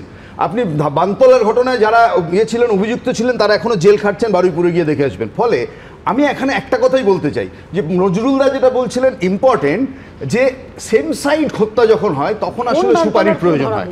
আর যদি বলেন যে হোমিসাইড বলতে যাবো, যে হত্যা, রাজনৈতিক হত্যা, তখন যে গুলি মারে তখনও পর্যন্ত। কিন্তু আপনারা কি বলছেন? আপনারা জানেন আমাদের ভেরিফাইড এক্স অ্যাকাউন্ট সঙ্গে সুমন @IM সুমন দে, প্রচুর মন্তব্য আসছে। দ্রুত একটা মন্তব্য নেব। সুভাষ ঘোষরাজ্জা, তিনি বলছেন তবে কি বাবলা সরকারের চেয়ারম্যান হওয়ার সম্ভাবনাটাই তার বেঘরে প্রাণ যাওয়ার অন্যতম কারণ? শেখ শামীম লিখছেন যে দলীয় কোন্দল যেভাবে চারদিকে বেড়ে উঠেছে তাতে শাসক দলের কাছে বড় অস্বস্তি। তমাল রায় লিখছেন পশ্চিমবঙ্গের তৃণমূলের যেসব নেতাদের হত্যা করা হয়েছে তার মধ্যে বেশিরভাগটাই গোষ্ঠী কোন্দলের ফল। মিহির কানুনগো লিখছেন সভাপতির হাতে খুন হচ্ছেন সহসভাপতি, এই যদি রাজ্যের আইন শৃঙ্খলা হয় সাধারণ মানুষের কি হাল হবে? সমরেশ চক্রবর্তী লিখছেন তৃণমূলের জামানায় তৃণমূলই সব থেকে অসুরক্ষিত। মারাত্মক কথা। ঠিক এইখান থেকে আমি আমার পরের প্রতিবেদনে আসব, যে প্রতিবেদনে দেখাবো যে কিভাবে এই সুপারি কিলার কালচার এই রাজ্যের বুকে কার্যত গেঁড়ে বসেছে, জেঁকে বসেছে। দেখুন। বিটি রোডের মতো ব্যস্ত রাস্তার ওপর থানা থেকে ঢিলছোড়া দূরত্বে গুলি করে বিজেপি নেতাকে খতম। খাস কলকাতার কসবায় ভর সন্ধ্যায় তৃণমূল কাউন্সিলরকে গুলি করে খুনের চেষ্টা। শক্তিগড়ে এক্সপ্রেসওয়েতে কয়লা মাফিয়াকে শুট আউট। এ রাজ্যে একের পর এক হাড় হিম করা খুনের ঘটনা দেখেছে রাজ্যবাসী, আর প্রত্যেকটা ঘটনায় বারবার সামনে এসেছে ভিন রাজ্যের সুপারি কিলারের যোগ। এবার মালদায় তৃণমূলের জেলা সহসভাপতি খুনের তদন্তেও সেই ভিন রাজ্যের কিলার কানেকশন। 50 লক্ষ টাকার বিনিময়ে সুপারি কিলিং এর একটা বরাত দেওয়া হয়েছিল। শামী আক্তার হচ্ছে কাটিহারের, মোহাম্মদ আব্দুল গনি কাটিহারের, আশরাফ যে ড্রাইভার সে কাটিহারের। 2 মাস আগে কসবায় তৃণমূল কাউন্সিলর সুশান্ত ঘোষকে খুনের চেষ্টার ঘটনায় মূল অভিযুক্ত ছিল বিহারের বাসিন্দা। অভিযুক্ত স্কুটার চালককেও বিহার থেকে গ্রেফতার করা হয়। 4 বছর আগে বিটি রোডের ওপর বিজেপি নেতা মনীষ শুক্লাকে গুলি করে খুনের ঘটনায় 2 সুপারি কিলার ধরা পড়ে পাঞ্জাব থেকে। ঝালদায় কংগ্রেস কাউন্সিলর তপন কান্দুকে গুলি করে খুনের ঘটনায় ঝাড়খণ্ড থেকে গ্রেফতার করা হয় এক ভাড়াটে খুনি। বছর দেড়েক আগে শক্তিগড়ে এক্সপ্রেসওয়ের ওপর গুলিতে ঝাঁঝরা করে দেওয়া হয়েছিল কয়লা মাফিয়া রাজু ঝাকে। পুলিশ সূত্রে দাবি করা হয় বিহার, ঝাড়খণ্ড কিংবা উত্তরপ্রদেশ থেকেই সুপারি কিলারদের আনা হয়েছিল। একের পর এক ঘটনায় ভিন রাজ্যের ভাড়াটে খুনিদের যোগ মেলায় প্রশ্ন উঠছে, এটা কি ক্রমশ পশ্চিমবঙ্গের সংস্কৃতি হয়ে উঠছে? বাইরে থেকে খুনি আনতে গেলে তো পয়সা লাগে। পয়সা কার হাতে? তৃণমূলের হাতে। খুন করছে কে? কাকে? তৃণমূলের নেতাকে। খুনি ভাড়া করার কালচার দিদির তৈরি করা কালচার। বাইরের রাজ্য থেকে এত অস্ত্রই বা আসছে কি করে, এত খুনি বা আসছে কি করে? এগিয়ে বাংলা একদিকে উন্নয়ন দেখবার জন্য বাঘ ঢুকে আসছে পশ্চিমবঙ্গে, আবার জানে এখানে আইন শৃঙ্খলা নেই, কারণ বাংলাদেশের জঙ্গিরা যে ভাষায় কথা বলছে রাজ্যের ক্যাবিনেট মন্ত্রী সেই কথা বলছে। তো ওদিকে জঙ্গিও ঢুকছে, এদিকে সুপারি কিলাররাও ঢুকছে। এটা তো পুরো লুটের জায়গা। মালদায় তৃণমূল নেতা খুনের ঘটনাতেও ভিন রাজ্যের বাসিন্দারা গ্রেফতার হয়েছে। আগে এগুলো ছিল সুপারি টুপারি, আগে ছিল না। সুপারিটা ইদানিং ইন্ট্রোডাকশন হয়েছে। আগে ছিল এই মুঙ্গের টুঙ্গের থেকে কোনো আর্মস অ্যামুনিশন আসতো, এই সমস্ত ব্যাপার ছিল। কিন্তু এখন ট্রেন্ড যেটা হয়ে গেছে, আমি নিজের পিঠটা বাঁচানোর জন্য এখন সুপারি দেওয়া হয়। সেই সুপারিতে বেশ কিছু নগদ টাকার অফার থাকে, এবং যারা খুব মানে টাকার জন্য আর কি ক্রাইমগুলো করে তাদেরকে দিয়ে এই সুপারিটা দেওয়া হয়। নতুন ট্রেন্ড, বঙ্গ রাজনীতিতে নতুন ট্রেন্ড। একটা সময়ে কলকাতা ছিল ভারতের সাংস্কৃতিক রাজধানী, কালচারাল ক্যাপিটাল। এখন কি ভিন রাজ্য থেকে সুপারি কিলার হায়ার করায় নিউ কালচার হয়ে উঠছে? বেঙ্গলের পার ক্যাপিটা রোজগার বেড়ে গেছে, যেহেতু এখানে কাজের ফেসিলিটি অনেক বেশিছে। তাদের আপনি পরিযায়ী শ্রমিক বলুন বা ভিন রাজ্যের লোক বলুন, তারা এখানে এসে কাজ করছে পেটের তাগাদায়। এবার তার মধ্যে কে ক্রিমিনাল আর কে ক্রিমিনাল নয়, এটা ডিটেকশন করাটা খুব টাফ। কিন্তু ক্রিমিনাল তাকে ধরতে পুলিশ আছে, এবং পুলিশ তার নিজের কাজ করবে, এটা আমি বিশ্বাস করি। খোদ শাসক দলের নেতা খুনেই যদি ভিন রাজ্য থেকে সুপারি কিলার আনা হয়, তাহলে এগুলো ঠেকানো সম্ভব কিভাবে? কৃষ্ণেন্দু অধিকারী, শিবাশিস মৌলিক, অর্ণব মুখোপাধ্যায়, এবিপি আনন্দ। দেখুন, গতকাল ঠিক এই সময় এই অনুষ্ঠানে আপনাদের দেখিয়েছিলাম যে ত্রিপুরা সীমান্তের কৈলাসহর এলাকায় বিএসএফ আক্রান্ত হয়েছে, এমনকি তাদের অস্ত্র ছিনতাইয়ের চেষ্টা হচ্ছে। এই স্টুডিওতে আলোচনা করছিলাম আমরা যে পেছনে কারা। আজকে আমার সহকর্মী ত্রিপুরার এবিপি আনন্দের প্রতিনিধি প্রসেনজিৎ সাহা একেবারে স্পষ্ট উত্তর নিয়ে এসেছে তার প্রতিবেদনে। এই গোটা এলাকাটা হচ্ছে স্মাগলারদের করিডোর, সেই জন্য এইভাবে আক্রান্ত হলো বিএসএফ। পরের প্রতিবেদন।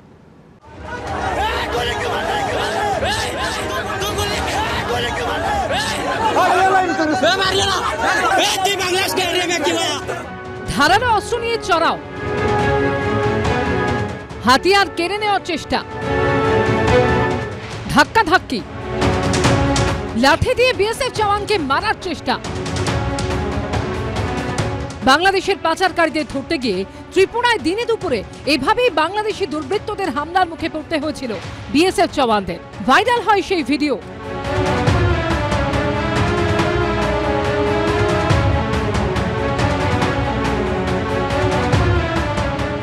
আমরা এই মুহূর্তে রয়েছি ঊনকোটি জেলার কৈলাসহরের মাগরুলি বিওপির ৪৭ নম্বর গেটের সামনে, এবং সেই ৪৭ নম্বর গেটের ও প্রান্তেই গত পরশুদিন বাংলাদেশি পাচারকারীরা বিএসএফ এর হাতিয়ার কেড়ে নেওয়ার চেষ্টা করে এবং তার সঙ্গে তাদেরকে আঘাত করার চেষ্টা করে।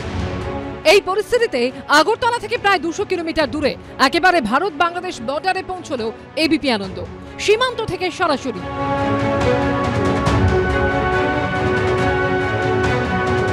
বাংলাদেশের শ্রীমঙ্গল থেকে কাঁটাতার পেরিয়ে মাগরুলি হয়ে গৌরনগর পেরিয়ে ত্রিপুরার কৈলাসহরে পৌঁছয় বাংলাদেশের চোরাচালানকারীরা। বিএসএফ এর উপর হামলার ঘটনার পর সেখানে আঁটুসাঁটু নিরাপত্তা।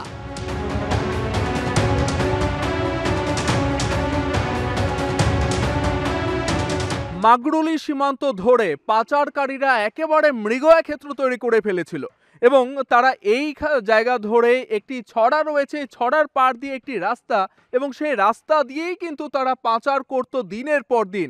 এবং তা প্রতিহত করতে বিএসএফ জওয়ানরা যে অতিরিক্ত সুরক্ষা বলয় তারা তার কাটা এবং আয়রন ফ্রেম দিয়ে বানিয়েছে, এবং ঠিক তার উল্টো দিকেই রয়েছে সীমান্তের কাঁটাতার। এই কাঁটাতারের উপরেও নেট লাগিয়ে যে অতিরিক্ত সুরক্ষা বলয় তারা তৈরি করেছেন। 0 পয়েন্ট থেকে 150 গজ এলাকা ভারতীয় ভূখণ্ডের মধ্যে পড়ে। মুক্তিযুদ্ধের আগে থেকে সেখানে বেশ কিছু পরিবারের বসবাস। বিএসএফ এর উপর হামলার প্রত্যক্ষদর্শী এরা, এদের উপরও প্রতিনিয়ত অত্যাচার চালাচ্ছে বাংলাদেশি চোরাচালানকারীরা।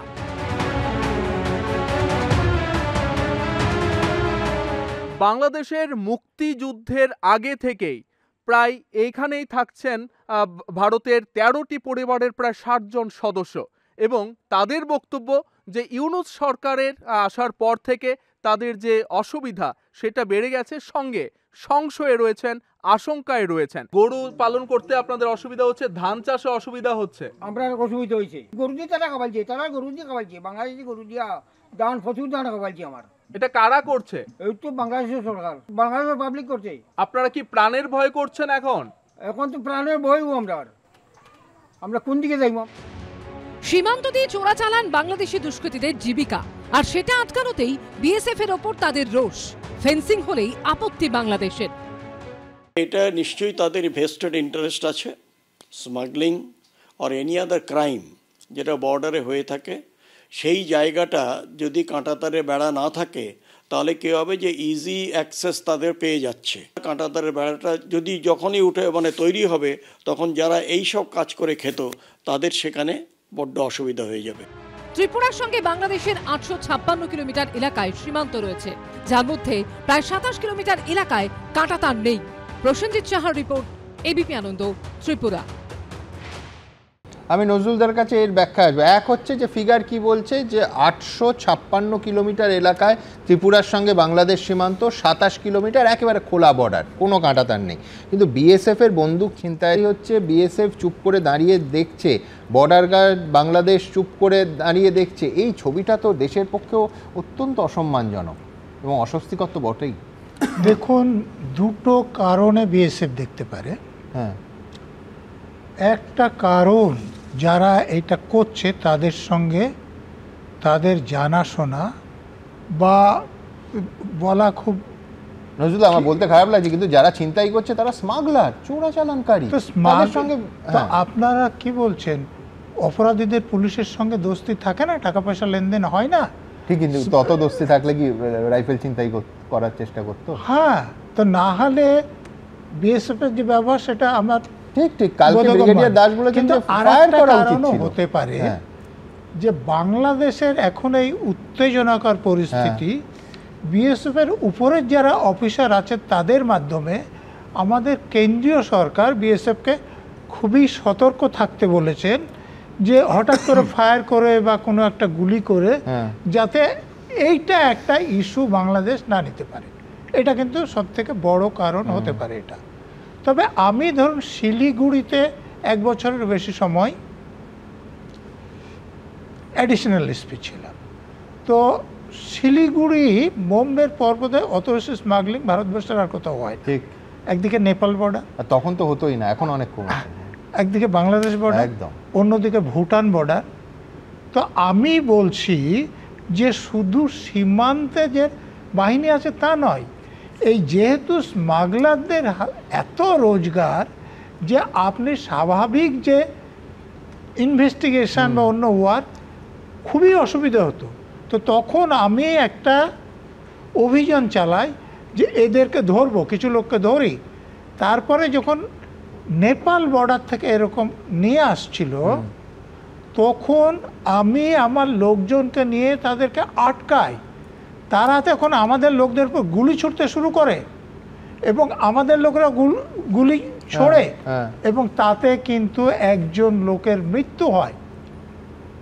আমি বলছি যে স্মাগলাররা কিরকম ডেসপারেট, একদম দুজনে একসঙ্গে বললাম ডেসপারেট। আমি কেয়া যে কালকে ব্রিগেডিয়ার দাসও বলছিলেন যে বার্তাটা খুব খারাপ যাচ্ছে, আর্ম ফোর্স ছিনতাইকারী চোরাচালানকারী বিএসএফ এর বন্দুক নিয়ে টানাটানি করছে। আমি যে কূটনীতি হোক কিংবা সীমান্ত পাহারা, কোথাও কি মনে হচ্ছে যে অত্যন্ত ভারত সব ক্ষেত্রে একটা নরম অবস্থান নিচ্ছে এবং তার সুযোগে কিছুটা অনুপ্রবেশও বাড়ছে? আমি আসবো নজরুল একবার উত্তরটা নিয়ে। দেখুন, আমি ধন্যবাদ জানাবো বিএসএফ এর সেই সব নিরাপত্তা রক্ষী যারা ছিলেন, এই ভিডিওতে যাদের দেখলাম, তারা এই ইউনিসের মৌলবাদী সরকারের যে প্ররোচনা সেখানে পা না দিয়ে তারা অত্যন্ত সহনশীলতার তারা প্রকাশ দেখিয়েছেন বা তারা প্রমাণ দেখিয়েছেন। কিন্তু এইরকম সহনশীলতা দেখালে খুব মুশকিল। এক হচ্ছে অস্ত্র ছিনতাই হয়ে যাচ্ছে, দুই হচ্ছে যে এত নরম মনোভাব দেখালে তো অনুপ্রবেশ হবেই। বলছি দেখুন, অনুপ্রবেশ নিয়ে তো আমরা অনেক আলোচনা করেছি, আপনার এখানেও আমি শো করেছি, সেটা নিয়েও দু একটা কিছু তথ্য বলবো।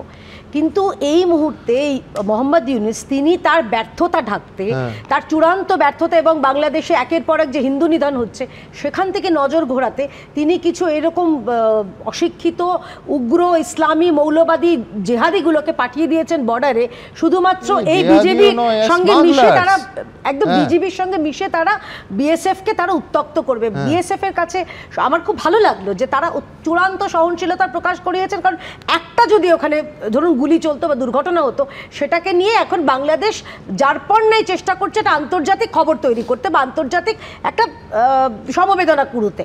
এবার এইখানে চলে এসে দেখুন, আমি তো বাংলার রাজনীতি করি, বাংলার একজন রাজনীতির ছাত্রী, আমার কয়েকটা প্রশ্ন রয়েছে। আপনি দু একদিন আগে খুব চমৎকার একটা প্রসঙ্গ তুলেছিলেন। অরুণ জেটলি আমাদের ভারতীয় জনতা পার্টির নেতা এবং পরলোকগত কেন্দ্রীয় মন্ত্রী, তিনি 2018 সালের 1 আগস্ট 5 সালে 4 আগস্ট মমতা বন্দ্যোপাধ্যায়ের করা একটা তিনি পোস্ট সম্পর্কে তিনি পোস্ট করেছিলেন সোশ্যাল মিডিয়া, তখন টুইটার ছিল, এখন এক্স বলে। তিনি বলছেন যে মমতা বন্দ্যোপাধ্যায়, এই এক মমতা বন্দ্যোপাধ্যায় যিনি এখন বিএসএফ এর বিরুদ্ধে কুৎসা করছেন, তিনি বলেছিলেন যে এই অনুপ্রবেশকারী তারা হচ্ছেন একটা ডিজাস্টার, অনুপ্রবেশ হচ্ছে পশ্চিমবঙ্গের ডিজাস্টার। আপনার মনে আছে আনন্দবাজারের একটা আর্টিকেল 2008 সালে সম্ভবত, 1998 সালে, সেখানে বলা হয়েছিল যে কিভাবে পশ্চিমবঙ্গে স্লিপার সেল বাড়ছে এবং সেখানে মমতা বন্দ্যোপাধ্যায়ের একটা কোট যে একই যে সিপিএম সেখানে এটাকে মদত দিচ্ছে, সিপিএম সরকার, বাম সরকার, এবং একই অভিযোগ যে দিচ্ছে না। আমি অনির্বাণের কাছে যাব, কিন্তু আমি একমত হলাম না কেয়ার সঙ্গে। কেয়া যেটাকে চূড়ান্ত সহনশীলতা বলছে, বিএসএফ হচ্ছে আমাদের দেশের ফার্স্ট লাইন অফ ডিফেন্স, সীমান্ত তারা রক্ষা করে, এটা চূড়ান্ত নরম পন্থা, এটা ভালো বিজ্ঞাপন হতে পারে না যে তার রাইফেল নিয়ে টানাটানি হচ্ছে। একদম আপনি বলছেন যে মারধর করা উচিত, সঙ্গে সঙ্গে একটার বদলে 10টা কমিশনারদের হাতে। বিএসএফ এর কতটুকু সময় লাগবে, কি ক্ষমতা বিএসএফ এর? কিন্তু এই রাজ্যে দাঁড়িয়ে মুখ্যমন্ত্রী ক্ষমা চেয়েছেন। আমাদের রাজ্যে প্রায় ৭৫,০০০ সিএপিএফ, আপনি লজ্জা করছেন আপনার হাসতে? আমাদের রাজ্যে প্রায় ১ লক্ষ এই প্যারামিলিটারি এবং বিএসএফ এর কর্মীরা রয়েছেন যারা অতন্ত্র প্রহরা দিচ্ছেন, যার জন্য আপনি আপনার বাড়ির সন্তান ঘুমাচ্ছে আর আপনি আসছেন। আমি এখানে একটা কথা বলছি, আপনি মনে আছে কিছুদিন আগে একটা গরু পাচারকারী তাকে বিএসএফ মেরেছিল, তার পাশে কে দাঁড়িয়েছিল জানেন তো? অভিষেক বন্দ্যোপাধ্যায়। এই রাজ্যে হচ্ছে পাচারকারীদের পাশে তৃণমূল কংগ্রেস। দেখুন প্রতিবেদন দেখাচ্ছেন কৈলাসহর নিয়ে, কেয়াদিরা বোধহয় ভুলে গেছেন কৈলাসহরটা ত্রিপুরায়, আর ত্রিপুরায় কোনো তৃণমূল সরকার নেই। গতকাল কি হচ্ছে হাউস দ্য জোর সামনে সেখানে বিগত 10 বছর ধরে বিজেপি সরকার, ডবল ইঞ্জিন সরকার। আজকে আপনাদের প্রতিবেদনে দেখালেন যে সেখানে চোরাচালানের রুট রয়েছে, তার মানে এই রুটটা ডবল ইঞ্জিন সরকার মেনটেন করে বলেই তো রয়েছে। আজকে কোথাও কি দিদি আপনার সময় ডিস্টার্ব করে, প্লিজ আপনার সময় ডিস্টার্ব করি, বলতে দিন, করবেন আমাকে বলতে দিন। কিন্তু অনির্বাণ একদিকে রুট আছে আমি মানছি, কিন্তু কেন্দ্রীয় স্বরাষ্ট্রমন্ত্রকে Amit Shah police press conference করে সেই রুটটা দেখিয়েও দেয়। হ্যাঁ দেখিয়েও দেয়, রুটটা মেনটেনও করে। আজকে আপনি বলুন এই ছবি যদি কোনোভাবে বাংলার, পশ্চিম বাংলার কোনো এলাকায়, বর্ডার এলাকায় দেখাতেন, আজকে শুভেন্দু অধিকারী দাঁড়িয়ে কি বলতেন? আজকে মানিক সাহাকে আপনারা দেশ বিরোধী বলবেন না এবার, যে সেখানে চোরাচালানের রুট মেনটেন করতেন, আর যারা ক্যামেরার অ্যাঙ্গেল করেছে তারা বিএসএফ এর লোক নয়, চোরাচালানকারীদের কেউ ক্যামেরায় ছবি করেছে, সেটা আবার আপলোডও করে দিয়েছে। মানে এতটাই নির্ভয়। এখানে নজরুল সাহেব যেটা বললেন সম্ভবত সেটাই ঘটনা, যে কোথাও মধুর বকরা নিয়ে লড়াই লেগেছে ওখানে চোরাচালানকারীদের সঙ্গে। আমি বিশ্বনাথের কাছে আসবো। বিশ্বনাথ, এক হচ্ছে যে পররাষ্ট্র নীতির ক্ষেত্রে বারবার স্টুডিওতে আমরা আলোচনা করি যে ঢাকায় ভারতীয় রাষ্ট্রদূতকে ডেকে পাঠানো হলো, ভারতের পররাষ্ট্র সচিব কিন্তু গিয়ে দেখা করলেন। চিন্ময় কৃষ্ণের ক্ষেত্রে বাংলাদেশ সরকার তাদের অনড় অবস্থান এক ছটাক পরিবর্তন করেনি। বাংলাদেশের অবস্থান নিয়ে ভারতের কড়া অবস্থান মানে আমরা খুঁজছি কিন্তু খুঁজে পাচ্ছি না। গতকাল এই নিয়ে বিস্তারিত আলোচনা করেছি যে এখনও হিন্দু নিধন চলছে। 27 বছরের একজন হিন্দু ব্যবসায়ীকে কুপিয়ে হত্যা করা হয়েছে কালো। মানে যে ভারত সরকার কি যথেষ্ট সঠিক অবস্থান নিতে পারছে? আর বিএসএফ এর এই যে ছবি, এটা কি তারই প্রতিফলন নয়? দেখুন আমি পরিষ্কার করে বলতে চাই যে মানে এই ইস্যুটা কিন্তু খুব গুরুত্বপূর্ণ ইস্যু, এই কারণে যে স্মাগলিংয়ের সাথে লোকাল পলিটিশিয়ান, লোকাল পুলিশ এবং বিএসএফের একটা নেক্সাস থাকে, এটা গবেষণা করে প্রতিষ্ঠা করা হয়েছে। কিন্তু আজকের কনটেক্সটে এটা অন্যরকম চেহারা নিচ্ছে, কারণ বাংলাদেশে এমন একটা মৌলবাদী সরকার এসছে, ইসলামিক মৌলবাদী সরকার এসছে, যারা এই স্মাগলিংটাকে উৎসাহিত করছে ওপেনলি, এবং তাদের জনসভাগুলোতে তারা ওপেনলি বলছে, এবং তাদের ফান্ডিং এই স্মাগলিংয়ের মাধ্যমে আসছে। ফলে আমরা খুব অরিড যে দেশের নিরাপত্তার সাথে মানে ছিনিমিনি খেলা হতে পারে যদি এরকম ছবি আসে। আমার ব্যক্তিগত অ্যাসেসমেন্ট যে কঠিন থেকে কঠিনতর অবস্থান নিয়ে কিন্তু বিএসএফকে মানে সীমান্ত পাহারা দিতে হবে। যে ছবিটা এসছে সেই ছবিটা কিন্তু একেবারেই কাম্য নয়। এবার আপনাকে যে প্রশ্নটা আমি করতে চাইছি সেটা হলো যে দেখুন তুতু ম্যামে কিন্তু হচ্ছে, মানে আমার রাজ্যের জায়গা থেকে যদি বলি, আমি দেখতে পাচ্ছি যে প্রতিদিন তৃণমূলের মুখপাত্ররা তারা এক ধরনের বক্তব্য রাখছে যে এখানে বিএসএফকে এর উপর বিষাদগার করছে, আর অন্যদিকে বিজেপি মানে বিএসএফের জয়গান করছে।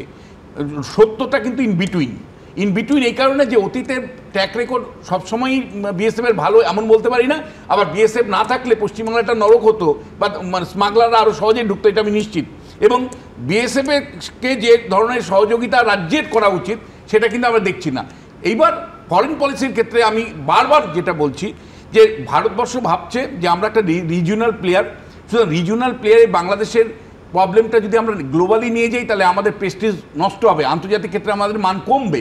কিন্তু আমি এটা মনে করি নয়, কারণ পরিষ্কার একটা ফান্ডামেন্টালি শক্তি যেভাবে এসছে, দিনের পর দিন হিন্দুদের নির্যাতনে ফেলছে, মৃত্যু ঘটছে, অত্যাচার হচ্ছে, সেটা কিন্তু অ্যামনেস্টি ইন্টারন্যাশনালের মতো সংস্থার থেকে শুরু করে ওয়ার্ল্ড যে বডিগুলো আছে সেগুলোতে পরিষ্কার নিয়ে যাওয়া উচিত। এক, দ্বিতীয় যেটা সেটা হলো প্রতিটি ঘটনার লিপিবদ্ধ করে বাংলাদেশের হাই কমিশনার দিল্লিতে যিনি আছেন তাকে পরিষ্কার তার কাছে কৈফিয়ত চাওয়া উচিত যে কেন এরা নির্যাতিত হচ্ছে, সেইটা কিন্তু আমরা দেখতে পাচ্ছি না।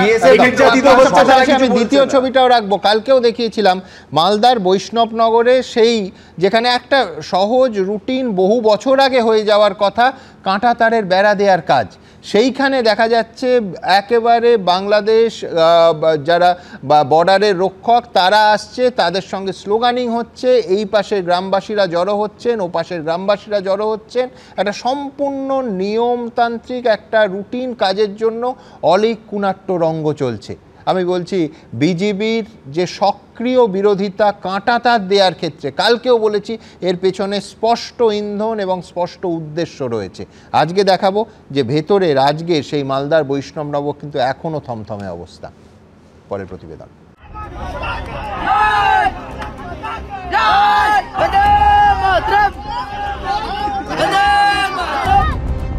ভারত বিদ্বেষ যুদ্ধজিগির তো ছিলই, এবার সীমান্তে রীতিমতো উস্কানি শুরু করেছে বাংলাদেশ। মঙ্গলবার মালদার বৈষ্ণবনগরে কাঁটাতার বসানোর কাজে বাধা দেওয়ার অভিযোগ ওঠে বিজেপির বিরুদ্ধে, জানিয়ে নজিরবিহীন সংঘাতের পরিস্থিতি তৈরি হয়।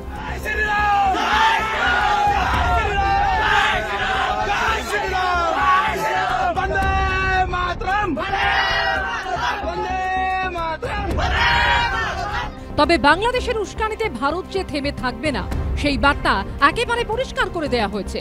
বুধবার গোটা এলাকা থমথমে, তার মধ্যেই বিএসএফ এর নজরদারিতে জোর কদমে চলছে সীমান্তে কাঁটাতার লাগানোর কাজ। আমরা এই মুহূর্তে দাঁড়িয়ে রয়েছি ঠিক বাংলাদেশ বর্ডার থেকে কয়েক হাত দূরে। যেখানে আমরা দাঁড়িয়ে রয়েছি সেটি হচ্ছে বাকরাবাদ পঞ্চায়েতের সুখদেবপুর, মালদা জেলার ঠিক এইখানেই গতকাল সকাল থেকে প্রায় সন্ধ্যা পর্যন্ত একেবারে ফেন্সিং দেওয়াকে কেন্দ্র করে বাংলাদেশের ফোর্সের সাথে বিএসএফ এর তরজা চলে। ফেন্সিং দেওয়ার কাজ এখন চলছে। এপারে বৈষ্ণবনগরের বাখরাবাদ গ্রাম পঞ্চায়েতের সুখদেবপুর গ্রাম, ওপারে বাংলাদেশের চাঁপাইনবাবগঞ্জ জেলার শিবগঞ্জ এলাকা। তথ্য বলছে মালদা জেলায় বাংলাদেশ সীমান্ত 172 কিলোমিটার, স্থলভাগে 18 কিলোমিটারে নেই কোনো কাঁটাতার। বৈষ্ণবনগরের সুখদেবপুর গ্রাম লাগোয়া প্রায় 1 কিলোমিটার সীমান্ত এলাকা অসুরক্ষিত, সেখানে কাঁটাতার লাগানোর কাজ করছে বর্ডার রোড অর্গানাইজেশন। প্রায় এই 500 মিটার বা 500 থেকে 1 কিলোমিটার জুড়ে কোনো রকম ফেন্সিং সেখানে নেই, সেখান থেকে কিন্তু বারবার অনুপ্রবেশ হয়, এমনটাই অভিযোগ। এবং আজকে বিএসএফ এর তরফে যারা কর্তা ব্যক্তিরা রয়েছেন তারা ইতিমধ্যে এখানে এসেছেন এবং এখনো পর্যন্ত উত্তেজনা না থাকলেও সুখদেবপুরের যারা বাসিন্দারা রয়েছেন তারা কিন্তু একেবারে প্রস্তুত হয়ে রয়েছেন। কিন্তু আন্তর্জাতিক সীমান্তে কাঁটাতার থাকবে এটাই তো স্বাভাবিক, সেই কাজে বাংলাদেশের আপত্তি কেন? মালদার বৈষ্ণবনগরের বাসিন্দাদের অভিযোগ, অনুপ্রবেশ, চোরাচালান, জাল নোটের কারবার চালু রাখতেই বাংলাদেশের তরফে কাঁটাতারের বেড়া লাগানোয় আপত্তি তোলা হচ্ছে।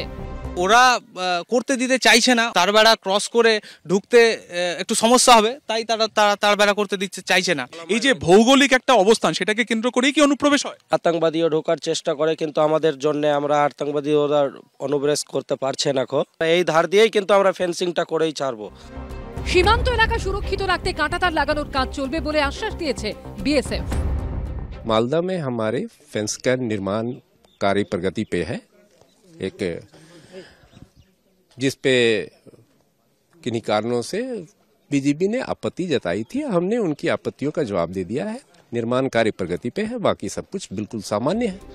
মোহাম্মদ ইউনুস অর্থনীতিবিদ, কিন্তু তার সরকার যখন প্রকাশ্যে গরু চোরদের প্রশ্রয় দেয় তখন তারা যে সীমান্তে ফেন্সিং দিতে বাধা দেবে সেটাই স্বাভাবিক। কিন্তু বিএসএফও যে সীমান্ত সুরক্ষিত করবেই এটাও ভালো করে জানে বাংলাদেশ। সুকান্ত মুখোপাধ্যায় রিপোর্ট, এবিপি আনন্দ, মালদা। সুমদা, এটা শুধুমাত্র মালদা কিংবা ত্রিপুরার অংশ না, আমাদের এই কলকাতা সংলগ্ন জেলায় পরের প্রতিবেদনেই দেখাবো উত্তর 24 পরগনা বিভিন্ন জায়গায় খোলা সীমান্ত এবং সেখানে যথেচ্ছ এই স্মাগলিং এবং অনুপ্রবেশ হচ্ছে, প্রতিদিন হচ্ছে। তার সঙ্গে যুক্ত হচ্ছে এই পাসপোর্ট ধরনের জাল নথি। সুতরাং ব্যাপারটা আউট অফ প্রপোর্শন হয়ে যাচ্ছে খুব দ্রুত। বিপদ যেটা হচ্ছে, একদিকে যেমন আমরা বিহার টিহার নিয়ে আলোচনা করছি যে সুপারি কিলাররা ঢুকছেন, সেরকম বাংলাদেশের দিকটা তো বহুদিন ধরেই ফাঁকা, এ নিয়ে কোনো দ্বন্দ্বের প্রশ্ন এ নিয়ে আসাম, ত্রিপুরা সবাই। আর বাংলাদেশের ব্যাপারটা হচ্ছে ক্লাসিক্যাল ফিজিক্সের মতো, যেটা আপনারা এক্ষুনি বলছিলেন, ইউনুসের কোনো ক্ষমতা নেই, মৌলবাদীরা পুরো দখল নিয়ে নিয়েছে। পরশুদিন একটা সাক্ষাৎকারে প্রায় সমস্ত কিছুতে উনি মানে হাত তুলে দিয়েছেন, ফলে ওটা ক্লাসিক্যাল ফিজিক্স, জানা আছে কিছু হবে না, এবার আমাদের বাঁচতে হবে। আমাদের এখানে যে পররাষ্ট্রনীতি নিয়ে তৃণমূল আর বিজেপি তরজা কিন্তু একেবারে কোয়ান্টাম ফিজিক্স। আপনি দেখুন, আসাম ত্রিপুরা নিয়ে যখন আলোচনা হচ্ছে, উল্টে একটা পশ্চিমবঙ্গ নিয়ে আলোচনা আসছে, ফলে তৃণমূল এবং বিজেপি একে অপরের কথাটা বলে দিতে পারছে। মমতা বন্দ্যোপাধ্যায় কখনো বলছেন পররাষ্ট্রনীতি নিয়ে কেন্দ্রীয় সরকার যা করবে তাই হবে, তারপরেই বলছেন যে এই বিএসএফ এই ব্যাটারা আমাদের এখানে লোক ঢুকিয়ে দিচ্ছে। ফলে এই যে গোটা বিষয়টা, একটা অসম্ভব দায়িত্বজ্ঞানহীন রাজনৈতিক বক্তব্য নেতা নেত্রীদের এবং একবারে বড় নেতা নেত্রীদের। এবং এই যে মমতা বন্দ্যোপাধ্যায় বললেন বিএসএফ লোক ঢুকিয়ে দিচ্ছে, আমরা এখনো দেখিনি যে কেন্দ্রীয় সরকারের কেউ বললেন এই কথাটা ভুল। এই যে বিজেপি তৃণমূলের কোয়ান্টাম স্টেট পশ্চিমবঙ্গে, আপনি দেখবেন কে বিজেপিতে আছে কে তৃণমূলে আছে বুঝতে পারবেন না। এই একই ব্যাপার তাদের রাজনৈতিক তরজার মধ্যে, যেটা আমাদের কোনো দিশা দেখাতে পারছে না। রাজ্যের শাসক দল এবং কেন্দ্রের শাসক দল আমাদের সম্পূর্ণ গুলিয়ে দিচ্ছে। আপনাদের বক্তব্য আমরা বুঝতে পারছি, একটু পরিষ্কার করে বলুন। শুভমেধ, এক সেকেন্ড, কেন্দ্রীয় সরকার না, বিএসএফ নিজেই খারিজ করে দিয়েছে মমতা বন্দ্যোপাধ্যায়ের দাবিটা, এক। আর দ্বিতীয় কথা, সুমন, বিএসএফ তো কুণাল ঘোষ নয় না, সব বিষয়ে তাদের মন্তব্য রাখবে। তারা কাজে করে দেখাচ্ছেন, সেই কাজটাই তারা করছে, তারা সেই কাজ করছে। বিএসএফ কমান্ডেন্ট আরএসএস এর প্রোগ্রামে উর্দি পড়ে উঠছে। এইখানে বিএসএফ ত্রিপুরায় এই লোকগুলোর সঙ্গে তাদের কি নেক্সাস? সরকারি স্তরে কি বার্তা দিয়েছে? সরকারি স্তরে কি বার্তা দিয়েছে? আপনাদের নরেন্দ্র মোদী প্রধানমন্ত্রী হয়ে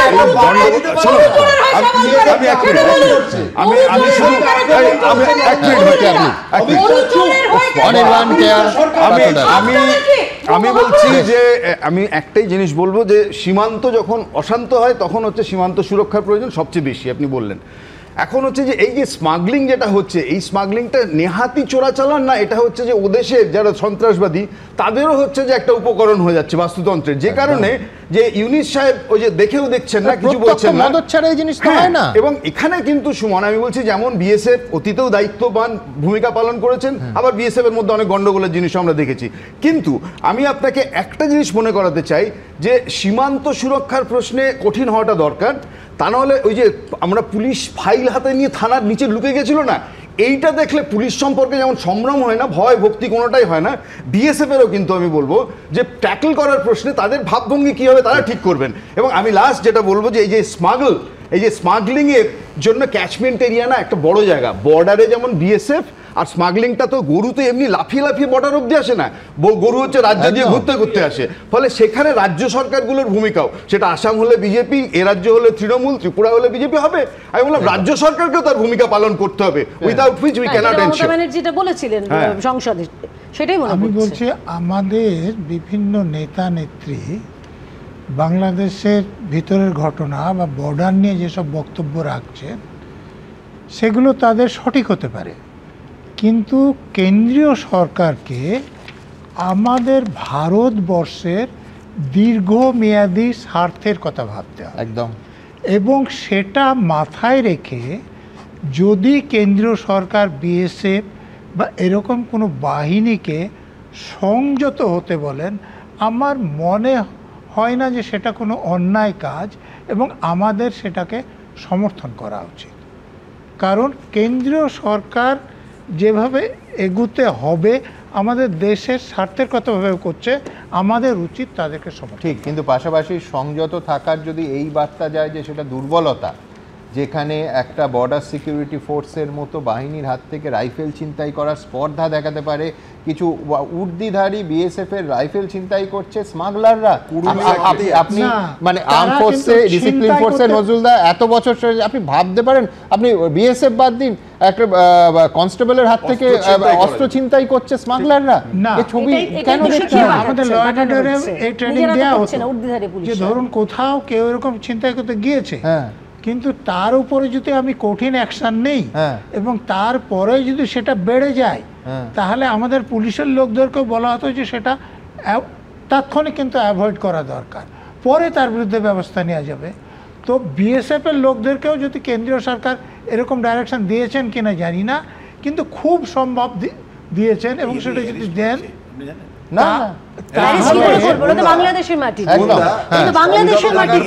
আমি মজুমদার কথা অনুযায়ী মেনে নিলাম এটা হতে পারে, ফাইন, কিন্তু বাংলাদেশ সরকারকে তারা কোনো বার্তা দেবে না যে ভাই আপনাদের তরফ থেকে দুষ্কৃতী এসে আমাদের বিএসএফ কে আক্রমণ করছে, এখানেও বিজেপি মমতা ব্যানার্জি খুঁজে পাচ্ছে, ত্রিপুরা রাজ্য বিজেপির রাজ্য।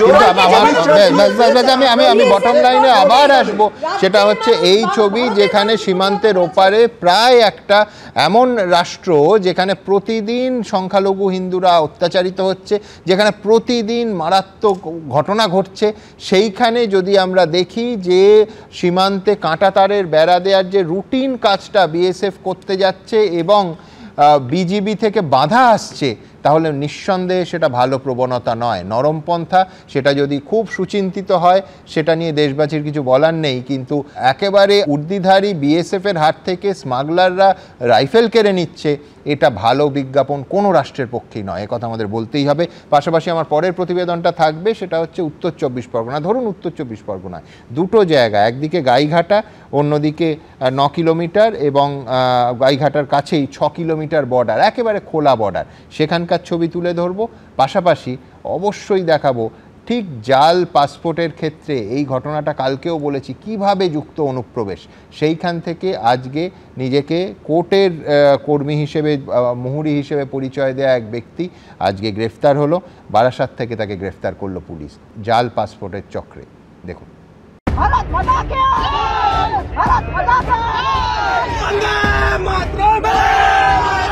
ভারত বাংলাদেশ সীমান্তে কাঁটাতার দিতে বাধা দেওয়ার অভিযোগ ঘিরে মঙ্গলবার ধুন্ধুমার বেঁধেছিল মালদার বৈষ্ণবনগরে। এই ছবি দেখার পর আতঙ্কে ঘুম উড়েছে উত্তর 24 পরগনার ভারত বাংলাদেশ সীমান্তে কাঁটাতারহীন এলাকার বাসিন্দাদের। ভয় তো লাগে, দুষ্কৃতির ভয়, লোকজন রাত বেরাত চলাফেরা যায় না, ওপারের লোক এপারে আসে, এই সমস্ত ভয় আর কি। বিএসএফ এর আড়ালে অনেক কিছু হয়ে যায়, বিলাক হয়, গরুর কাজ হয়তো এখন খুব কম হয়ে গেছে, আগে হয়তো খুবই। বেড়াটা দেওয়া হলে কি ভালো হয় আমাদের। এই উত্তর 24 পরগনার গাইঘাটার রামনগর গ্রাম পঞ্চায়েত একেবারে বাংলাদেশ সীমান্ত। এখানকার গড়জালা গ্রামে রয়েছে বিএসএফ এর তেঁতুলবেড়িয়া বর্ডার আউটপোস্ট বা বিওপি। ওপারে বাংলাদেশের যশোর, কিন্তু মাঝের প্রায় 6 কিলোমিটার এলাকায় কোনো কাঁটাতারের বেড়া নেই। খোলা সীমান্ত, আতঙ্কে রয়েছেন এখানকার বাসিন্দারা, এবং তাদের বক্তব্য যে রাত বাড়লেই তাদের আতঙ্ক বাড়ে।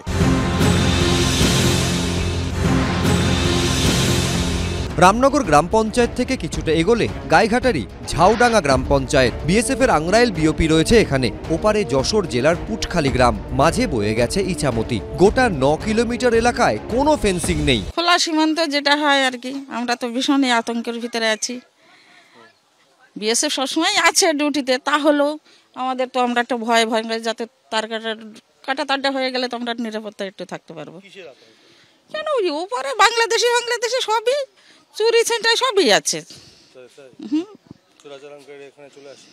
ভাই আতঙ্কেই বাস করছি আমরা, কি করবো, আমাদের তো আর অন্য কোথায় যাওয়ার সেই পরিস্থিতি নেই। পরের লোকজন যখন তখন আসতে পারে, পাবলিক যারা তাদের বাইরে বেরোতে রাত্রেবেলা সমস্যা হচ্ছে, রাস্তাঘাটে যেতে অসুবিধা হচ্ছে, মহিলারা বাইরে বাথরুমে যেতে সমস্যা হয়, বাইরে বেরোলে ভয় লাগে, কখন বাংলাদেশি লোক আসে সেই একটা ভয় আছে। যেহেতু বাংলাদেশে একটা এখন সমস্যা চলছে, বাংলাদেশের এই সমস্যাটার জন্য আরো বেশি আতঙ্কে আছে সবাই। এখন খুব জরুরি, বেড়াটার খুবই দরকার এখন। সীমান্তে কাঁটাতার না দেওয়া নিয়ে চলছে সেই রাজনৈতিক চাপানুতোর।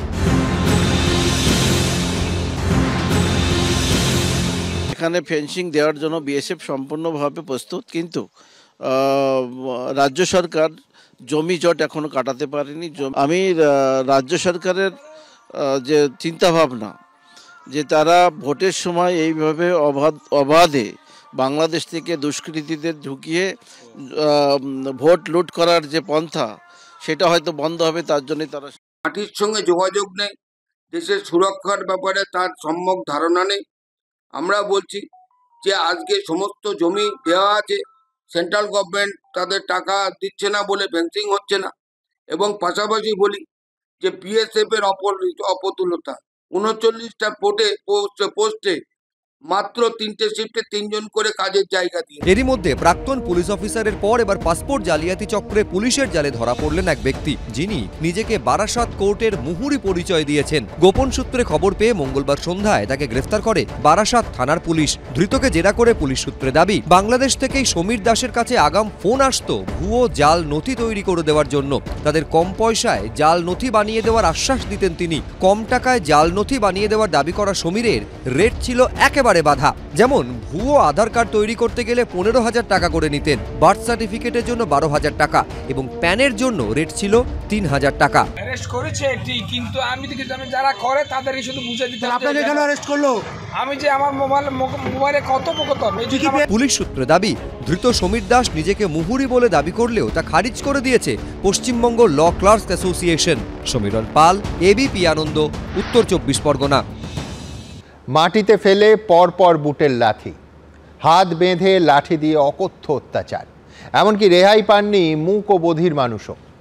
মাসের পর মাস জেলে বন্ধ করে রাখলেও ঠিকমতো চিকিৎসাও করা হয়নি আহতদের। বাংলাদেশের জলসীমায় আটক হওয়া ভারতীয় মৎস্যজীবীদের ওপর এভাবেই পাশবিক অত্যাচার চালিয়েছে বাংলাদেশের নৌবাহিনী। প্রায় 3 মাস পর দেশে ফিরতে পেরে এবিপি আনন্দের কাছে সেই ভয়াবহ অভিজ্ঞতার কথা তুলে ধরলেন সেই সব মৎস্যজীবীরা। দেখুন। মারতে মারতে আমার এগুলা ফাটিয়ে ফেলে, কোমর টোমর ফাটিয়ে ফেলে, গালে দিয়ে বেলাট বেরিয়ে যায়, লাথি মাছে বুট দিয়ে প্রচুর মারা মেরেছি সবাইকে। এবার কেউ কেউ অনেকে রক্তভক্ত জমে গেছিল। নিরীহ গরিব মানুষ মাছ ধরে জীবনযাপন, এভাবেই পরিবারের মুখে দুমুঠো ভাত তুলে দেন। এই করতে গিয়েই একদিন ধরা পড়েন বাংলাদেশের উপকূলরক্ষী বাহিনীর হাতে। কিন্তু বাংলাদেশের ইউনূস সরকার কতটা নির্মম হয়ে উঠেছে যে এই সাধারণ ভারতীয় মৎস্যজীবীদের ওপরও তারা আক্রোশ দেখাতে ছাড়েনি। বোটের পিছনে আমাদের প্রথমেই ধাক্কা মারে, বোটে তুলে আমাদের পিছনে হাত পা বেঁধে উবড়ো করে দিয়ে বাবার মুখে সবার মুখে কাপড় বেঁধে দিয়ে, চোখে মুখে কাপড় বেঁধে দিয়ে প্রচুর মারধর করে। জলের ধারে বাস, দুঃখ 12 মাস। কিন্তু এই দুঃখ কষ্টকেও এখন ছাপিয়ে গেছে বাংলাদেশের জেলে অত্যাচারিত হওয়ার ভয়ঙ্কর অভিজ্ঞতা। কট্টরপন্থী মৌলবাদীদের হাতে পরিচালিত এখনকার বাংলাদেশ ছাড়েনি মুখ বধির মৎস্যজীবীকেও। মারধর করেছে। হাত বেঁধেছিল কিভাবে? লাঠি দিয়ে মারছিল। লাঠি দিয়ে